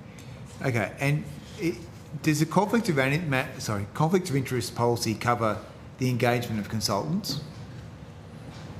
Yes, it does, Senator. It does. Yes. Have there been any conflicts of interest that needed to be managed in relation to any of these 25 or so engagements? It's highly possible, Senator. We require that staff declare conflicts of interest when they join Housing Australia, and if they are involved in any procurement decisions, again, conflicts need to be declared. We also have a requirement for conflict of interest management policies for some vendors where we're aware that they may be working with other sector stakeholders. Okay. Anything that's gone to the board level? Not that I can recall offhand, Senator, but each one of our meetings has the director's declarations declared. Okay. There have been board members stand aside from matters with known declarations. Okay. So now what's happening at Housing Australia now with your staff survey, to say, wasn't all that good. Looks like 40% of employees are unfavourable towards the statement, I rarely think about looking for another job. You've had 25% of the staff turnover in the last year. What are you doing to right the ship there? So we're doing a number of things. The board and the board committees have had a clear focus on those outcomes and the result. We discussed that with the organisation, and Ms Braid will take you through some of the actions we've taken since that time, Senator, if you like, as an example of what we're doing around working with the staff and the team. We have 250 staff that are passionate, dedicated, intelligent and very hard working on these programs, and the contribution they make to our workplace shouldn't be understated. Can I just, as you address this answer, I mean, one of the things in the survey is that only 46% of staff would recommend Housing Australia as a great place to work. I mean, it sounds like it's not a very happy, it doesn't sound, I know all workplaces have problems, but it doesn't sound like a particularly happy place. So, I mean, I guess what sort of assurances can you give us that these results will get better? Well, Senator, we certainly don't shy away from these results. We celebrated the fact that 86% of staff responded to the survey. It's the first structured survey that has been run in Housing Australia's history. And whilst 50% of staff demonstrated positive engagement, we had 24% of staff who were neutral. Yeah. And 26% not being positively engaged. Something that we've acknowledged is that the survey came at the tail end of an extremely high pressure year. Office turnover looks like. During the year, we delivered a $1 billion HAF crisis and transitional accommodation program, which launched in April. We were concurrently delivering HAF round 1 and round 2 and preparing for round 3. We stood up Help to Buy, and the 5% deposit scheme went unlimited. There's no doubt that staff were tired at the end of the year, and during that time we were doing a range of remediation activities to clean up tech debt issues, outstanding audit findings, etc. So I guess we've acknowledged that it was a very difficult year for staff, and we've taken immediate action to establish an employee engagement action plan. We're focusing on our lowest scoring results, which were around learning and development, reward and recognition, and communication and collaboration. We've established a fully functional people and culture team, and they're going ahead in leaps and bounds. We're developing our own learning and development program. We have a dedicated officer to do that. We're rolling leadership training out for people leaders every month, and we're offering a work health and safety immersion experience. We have conducted a psychosocial risk assessment at organisational level and at team level, and we've devised actions to respond to any risks that have been identified, and we're rolling out a 12-month wellbeing program. So we will be delivering a pulse survey in the middle of this year. That will happen in July, and we'll run the survey again later in the calendar year. So what's the turnover since the survey? Our current turnover is sitting at 14% involuntary and 16% if you include involuntary separations. So it's improved from 25 to 14? Yes, it's trending downwards. Yep. Just got a few more on this line. If you could. Okay. So where are we up to with the recruitment of permanent chair? That's probably a question for Treasury. That is a question for Treasury, Senator. And how many applications did you have? Senator, as you would appreciate, the recruitment of a position like this, it's a significant appointment under the Cabinet Handbook, is a Cabinet process. So we won't go into the detail of what's on its way to or in front of or recently passed from Cabinet. Sorry, I was just asking how many people applied. I don't think it's a secret. As Mr Rimmer indicated, it's a Cabinet appointment. So it's a secret, is it? How many people apply for a job? Well, it's a Cabinet process, Senator, and that is a normal position to take. It's not a novel position. It's entirely consistent with what previous governments have done in relation to Cabinet appointments. Okay, is there a short list? It's a Cabinet appointment. It's been done in the normal way. Is there a short list or not? Well, Senator, I just indicated it's a Cabinet appointment. I've just asked the official, is there a short list or not? And I'm insisting... You won't let him answer the question. It's a process question. Well, you're looking very defensive. He started to answer in the same way. I am just insisting that you not badger him about this question. I'm not badgering. I'm asking how many people applied and is there a short list? Well, you've just asked 4 times. That is textbook badgering right there. It So is what's a your cabinet, answer? It is a It's a cabinet secret. process. Your answer is it's a secret. It is a cabinet process. And it'll be done in the normal way. Okay, well, who makes the appointment? Well, it's a cabinet appointment. It's a significant appointment, and it'll be done in the normal way. Well, who makes the appointment? Well, it's a cabinet appointment. Who makes the appointment? Which minister? Well, I'm just not sure how clear I can be. I mean, at a technical level, Senator, the appointment is made by the minister, but the cabinet handbook is extremely clear that the minister makes such an appointment after a cabinet process. Is it the housing minister? Yes. See, that wasn't too hard. You've just learned something. See, it's not the agriculture minister. You could have known that. Senator, yeah. You could have told me that. It's not the Okay. Minister for Defence. What's the timetable? Senator, I mean, the government is focused on making the appointment as soon as is practicable.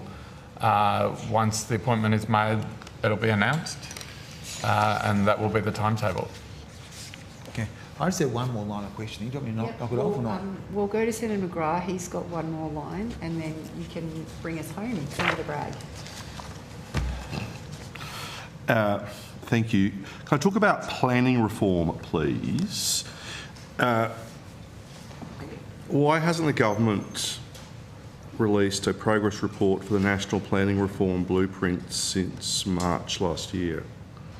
Senator, there's a progress report that's kind of in process. We've had the relevant material in from the states and territories. We're on our way to getting that public. I can't quite remember where it is in that process, but it definitely exists and it will be coming soon, I'm confident.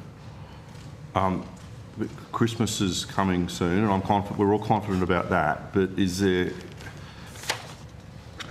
we have because my understanding is that National Cabinet agreed to report progress measures twice yearly, so we've had one report since March last year, or in June now, so we're sort of...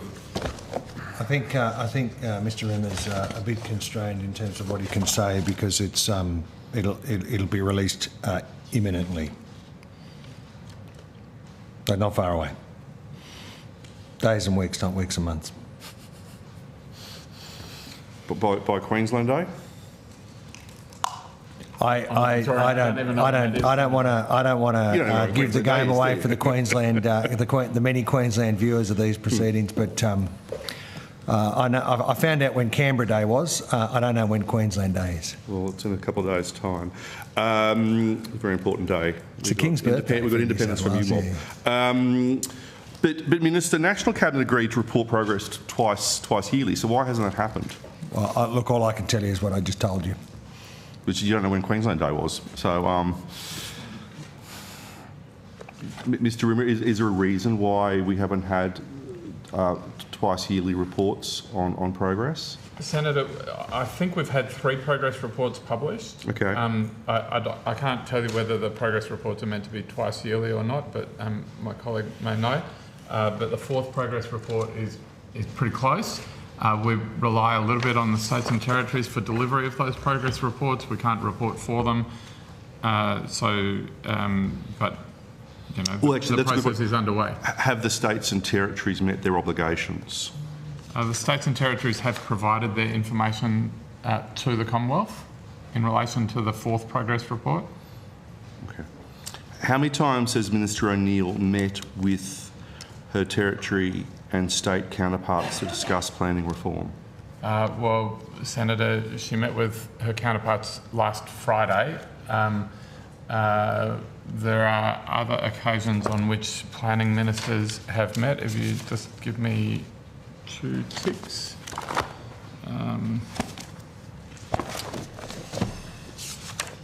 So planning ministers...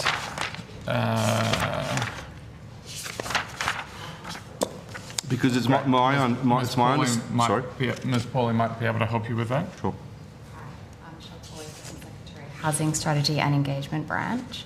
Since May 2022, the planning ministers have met 3 times. So on the 8th of August 2025, on the 22nd of February 2024, and on the 27th of July 2023. That's in addition to the Joint Minister meeting last Friday that Mr Rimmer was talking about. So, but between, correct with those dates, between February 24 and the meeting in May of this year, there have been no meetings.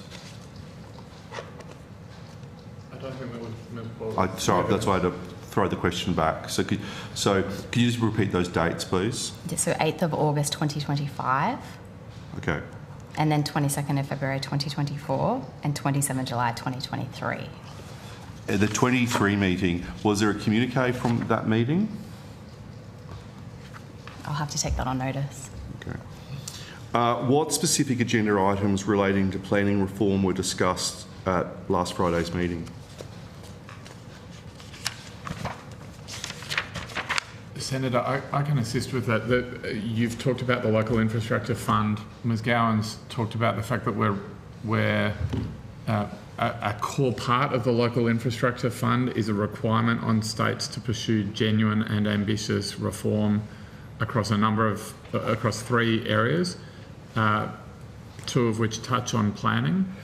One of the topics discussed at last Friday's meeting was establishing the local infrastructure fund and what the next stages of that planning reform journey look like. But it is all connected. But was the National Planning Reform Blueprint raised? It wasn't explicitly on the agenda, Minister, because the National Planning Reform Blueprint was agreed. There's reporting happening about it. The next phase of reform is above, beyond and better than, we hope, what's currently in the National Planning Reform Blueprint. And so that was the focus of Friday's meeting, rather than looking backwards to what was agreed by the National Cabinet a couple of years ago. Okay. So, moving on in that case, then who has responsibility for the commitments made by treasurers to develop national data dashboards on planning, land use and housing supply? Is that the Treasurer or is it Treasurer? I know it's Treasury, but is it Minister O'Neill or is it the Treasurer? Senator, Treasurers across the country called for that outcome. One of the topics on Friday's joint ministerial meeting was the work plan across all of the housing supply and affordability undertaking. There is an ambitious and comprehensive Commonwealth state work program in place in support of the Commonwealth's $47 billion plan. Part of that also includes matters that treasurers have agreed and that are pursuing. One example of those is the data dashboards that you've talked about. Another example of that is there's some work on modern methods of construction, a $120 million incentive fund that's available to states and territories. That was commissioned, that $120 million was formally commissioned by treasurers, but it's something that ministers responsible for housing and housing supply are considering. So the dashboard in the federal department, is it with you? Yes, Senator. Okay. Clearly with us. So I can help you on this one. I can't help you on city deals, but I can help you on this one. So you've got commitment. So just in terms of the information you gave before, what's the time frame for when the dashboard will be up and going?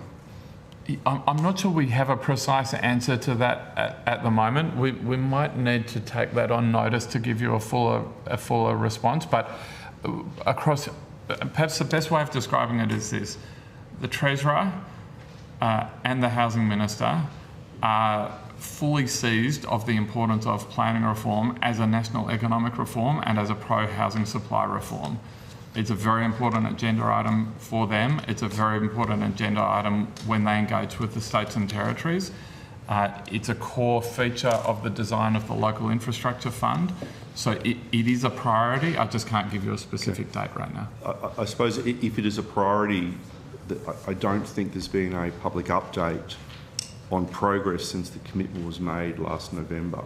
So we're into can see it's early June, but that's more than 6 months ago.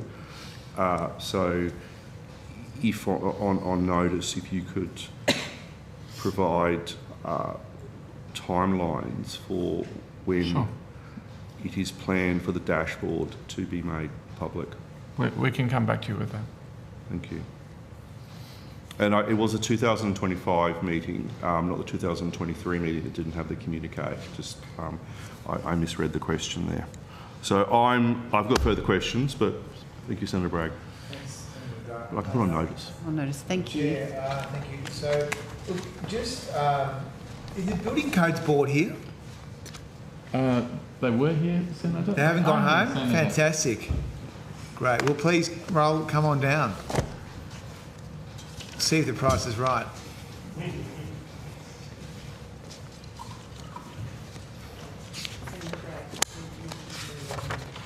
Understood. Thanks, Chair. Good that we can avoid spillover. So, thanks. There you are. Hello. So, the 2025, so-called 2025 NCC changes are actually proposed to be made this year, aren't they? Like in an operational sense. So Adrian Piani, CEO of the ABCB. Yeah. So NCC 2025 was published on the 1st of May 2026. And then it's available for the states and territories to adopt. It's their decision when they adopt it. Yeah, how many have adopted it? So I've got the... they give us a table, they give us their advice on when they're going to adopt it. So I've got that in front of me. Just make sure. So ACT is adopting May 26.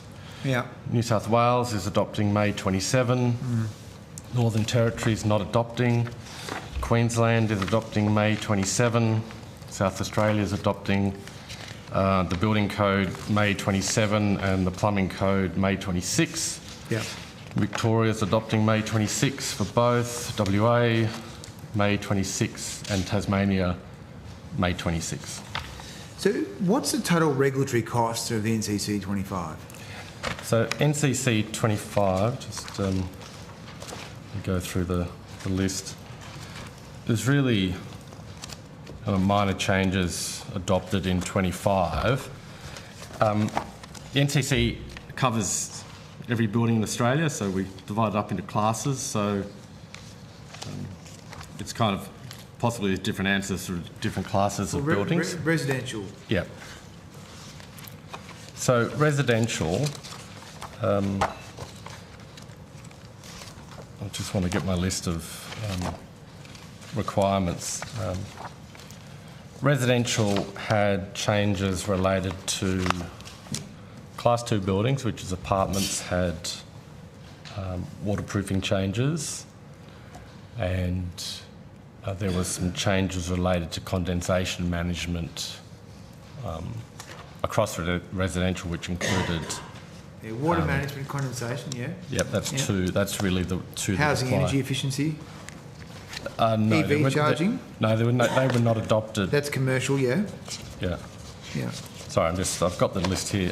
So in 2025, what we included, so water management, which did cover residential, Class 2. Car park fire safety, so strengthened fire safety in car parks. Yeah. That's commercial. Commercial energy efficiency was adopted. Condensation mitigation was adopted, and that includes residential. Structural reliability and fire safety performance solutions, these are more operational rather than cost related. What was not included, residential energy efficiency, electrical vehicle charging and fire separation of roofed outdoor areas. So what's the cost of those couple of things then? Yeah, so waterproofing, which water management really relates to balconies and basements. The estimated cost per unit or dwelling was around $950. Yeah. I should note it sort of saved the country, I think it was in the order of $2 billion in avoided rectification costs. So that's condensation management or water management? That was the water management. Okay. And then condensation management? Yeah. Bit more? sorry, I still haven't, I've got the numbers here. I'm just struggling to lay my hands on them. Can I take that one on notice, or I'll keep looking for it, Senator, and you can keep going. But I mean, it sounds like NCC 2025 is going to add to the cost of home building. So I've just found what I was looking for. Elements of 2025, so waterproofing, does add to the cost of the marginal cost of doing a balcony. But as I said, the previous solution was leading to lots of defects. Around 20 to 30% of apartments had defects in waterproofing related to balconies, which in essence meant homeowners were getting water ingress into their building and causing lots of damage. So yes, you could argue that the change to the NCC's increased capital costs, but it's reduced rectification or avoided rectification costs in the future. So it's giving a quality outcome rather than poor performance. We think it's saved about $2 billion in rectification costs. Yeah, but if I'm building a new building, where in NCT 25 are there cost savings? Yeah, there are cost savings through the document. We'll do a economic analysis on anything that increases stringency and increases costs, but not necessarily on technical amendments that support delivery, make more sort of better guidelines, better processes within the NCC. It sounds like it's getting kind of more complex. How many times has the housing... You don't want people's balconies to leak. How many times has the Housing Minister, Claire O'Neill, called you in to ask you, how can we cut the costs of home building? I've had one meeting with the Minister. One meeting. Okay. Senator, and did she have any ideas for cutting the cost of the NCC? Senator, can I just provide some supplementary... You don't want to answer that? The Housing Minister has, with Treasury, who provide her with policy advice on this matter, in her role as one of 9 building ministers, she has talked to us very frequently about cutting the cost of the National Construction Code. How's that going? Well, there's a huge effort underway at the moment to... Still 2,000 pages. Well, Senator, we've had this discussion before. There's a Commonwealth state process about this. State and territory building ministers have significant responsibilities in this area. We have published an interim report of a modernisation project that has some clear reform directions. We're requiring the states and territories to agree to those reform directions as part of the design of the local infrastructure fund. So there's a lot of effort underway. Mr Rimmer, it all sounds like tinkering. It's very expensive to build a house in Australia. It's illegal to build a cheap house. There is so much gold plating in these standards, and this NCC 25 actually runs contrary to what the government promised at the Economic Summit, where they said they would cut red tape. They're putting more stuff into this. So it's actually getting more expensive to build, not cheaper. Well, Senator Bragg, this was in previous governments an area of responsibility that... No, it's all the previous government's fault, is it? No, I mean, well, let me finish the answer. I'm writing it down. When this government was re-elected, one of the machinery of government changes that was made was to move this area of activity out from the Department of Industry into the Minister for Housing's portfolio area, and that reflects our aspiration here to make sure that that this is directed towards building more homes. Now, I just don't think that you can argue, well, you can if you want, but stopping people having to spend $2 billion in rectification costs because apartment balconies are leaking, like, I just think that's a sensible proposition. There's a balance to be struck here. Leaking balconies are a bad idea. Do you think it's a bad idea that the average home builder can't read the National Construction Code? It's 2,000 pages. Do you think that's bad? Well, I don't like leaking balconies. But I mean, this is all designed for sort of, rent seekers and, people who have the means to avail themselves of large compliance teams. I mean, a typical home builder has no prospect of ever getting their head around these standards. I mean, they're so complex and convoluted. Surely you can do better than, going from 2,500 pages to 2,200 pages. Surely you can do better than that. Senator, all I can say is there is a huge effort underway to do exactly that and to reduce the cost of construction, and to do that by having a more sensible approach to the National Construction Code. I mean, 700 pages of the document that you are talking about are state and territory reservations from the National Construction Code. We don't have a National Construction Code. Mr. Piani's just described to you how we actually have 8 different construction regulatory systems, depending on which state and territory you happen to be in on that day of the week. If you're a plumber living in Wodonga and you cross the border, you have a different set of regulations. This is a significant impost on the economy. It's a significant driver of cost in construction. Yeah, it's a big problem. That's why it's a central priority. I think I'm not sure you were at the Minister's speech to the Press Club last week, but I think from memory she mentioned the National Construction Code about 15 times in her answers to questions. Certainly the public servants in the room took a very strong message out of that engagement. It's a massive priority. I can't describe it in any different way. But how can you cut it if you promise to freeze it? So, Senator, one of the things that the sector has called for... I don't understand how this is all working together. Sure. You say you want to change it now in 2025, 2026, and then you say you want to have a 4-year freeze. So how are we going to get it into a more readable, more sensible form?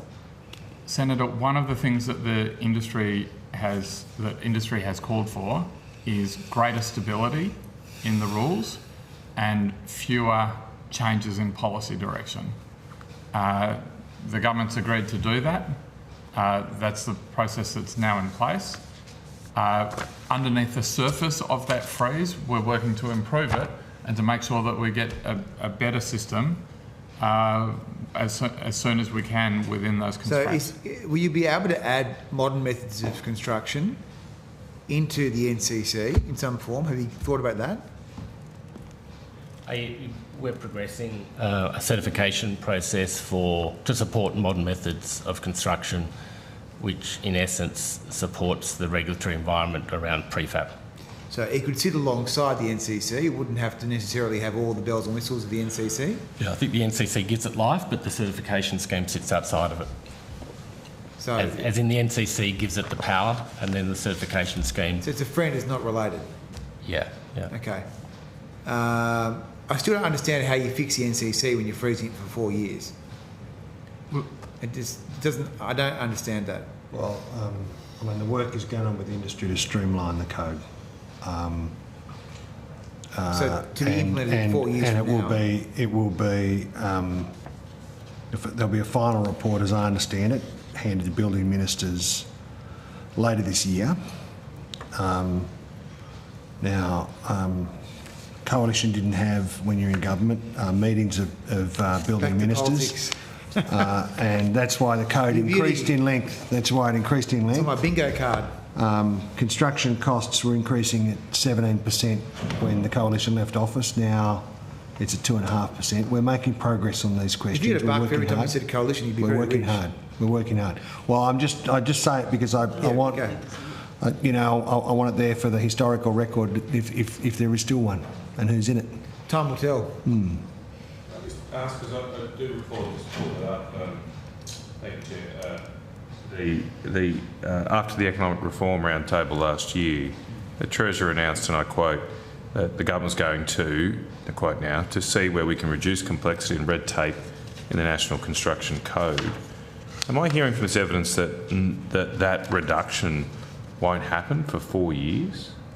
Senator, some of the reduction in complexity is the reduction in change that the government's committed to. How is that a reduction? Industry stakeholders called for less change in the rules. The government has delivered less change in the rules. Industry stakeholders... Sorry to pull you up, it's very late, but the Treasurer's quote is to see where we can reduce complexity and red tape in the National Construction Code. He doesn't say reduce it from some mythical, hypothetical future level. He says reduce complexity and red tape in the National Construction Code. which would have been the code as of 12 months ago. I'm simply asking a question: is any of that reduction going to occur within a 4-year time frame? Well, as I just indicated, there will be a report handed to building ministers later this year. We are not waiting for that 4-year period. So it could happen earlier. We are. Well, I would hope so. I was just a little taken aback. It relies upon. It relies upon. So there's work that is done here, led by Mr. Rimmer and ministers, the Treasurer. It does rely, of course, on that Commonwealth State process. Just unfrozen 4 years. That's good. You've made policy on the run there. Thanks for that. So no, that's. I can tell you that that 4-year is freeze is dead. that is the view. No, 4-year freeze is dead then. Well, you guys proposed freezing the code at the last election for 10 years. That was your position.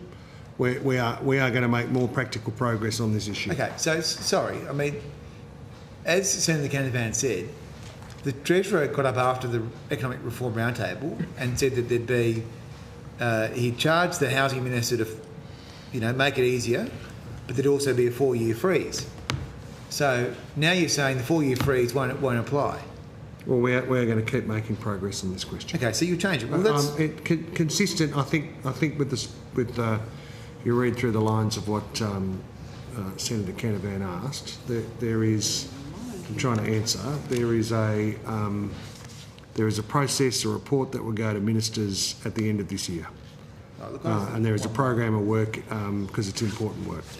Oh, that's good. It's a new policy being announced tonight. There you go. All the millions of people who are watching this will be very pleased they've stayed tuned to the end. The commitment was a pause to further changes while we streamline the code. Well, the promise was 4-year freeze, which I thought was stupid at the time, but anyway, that's good. You've changed your mind. Look, just finally, I tabled a document before about the modelling, about the 5% deposits. So maybe this is questions for you, Dr. Hunter. I just want to ask a pretty simple question. So there's a section there on supply, point 4, factoring in the supply response. It's about 3/4 of the way down the first page. Apparently there's not millions of people watching, only 199 people watching, but, there you go.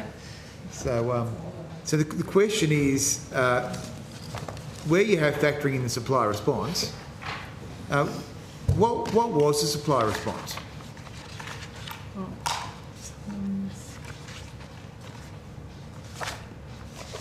Like, i.e., what was the expected supply for the modelling? So I think Mr. Rimmer's having a look at that document, so it's not in front of me. I think so. The modelling that we're referring to was the price impact, I think, of the expanded. Yes. Yeah. So, Senator. Oh well, the outcome of the price impact, I think, from recollection was 0.6%. Yeah. After a number of years, I think it was 6 years. 6 years. Yeah. So what was the supply? So what was the supply assumption? Senator, the way the model works is there is a relationship between price and supply. So an increase in price triggers a supply response, as you would expect. I mean, it's fairly straightforward. So that's what the supply response would have been talking about. Okay, so 180,000, 200,000? I can't remember right now, Senator. So I think the output of the model of that particular modelling exercise was the price impact. So they would have assumed an input number, though, right, of houses supplied in the year, or the coverage period of the modelling. No, Senator, that's not the way the model works. It's counterfactual analysis. So it doesn't make any assumption about what the underlying rate of supply is in the market, or prices for that matter. It just looks at the impact of this measure. Okay, so and why the impact is 0.6. Okay, well, if it's so simple and so innocuous, why does it need to be covered up then with the redaction? Because it was irrelevant to the request that you made. Great. Well, I'm glad my questions are irrelevant. Well, that's the way the FOI Act works. If it's relevant, it gets answered. So if someone's asking a question about modelling, where there's two sides of a market, supply and demand, one whole side of the market could be deemed irrelevant. Senator, there's about to be an official process that subjects the claims that Treasury has made in relation to this to the test independently. Well, so let's see what the umpire says. Well, before we get to that, I invite you to provide on notice any other information you can provide about the redacted parts of the supply response. Sure, we'll take that on notice. Thank you. So that concludes today's hearings. Thanks to all of the witnesses who appeared and to Hansard and Broadcasting for their assistance. I remind senators that the committee has agreed that any written questions on notice should be lodged with the Secretariat by 12th of June 2026, and the committee stands adjourned. Thank you very much, Chair. Thank you.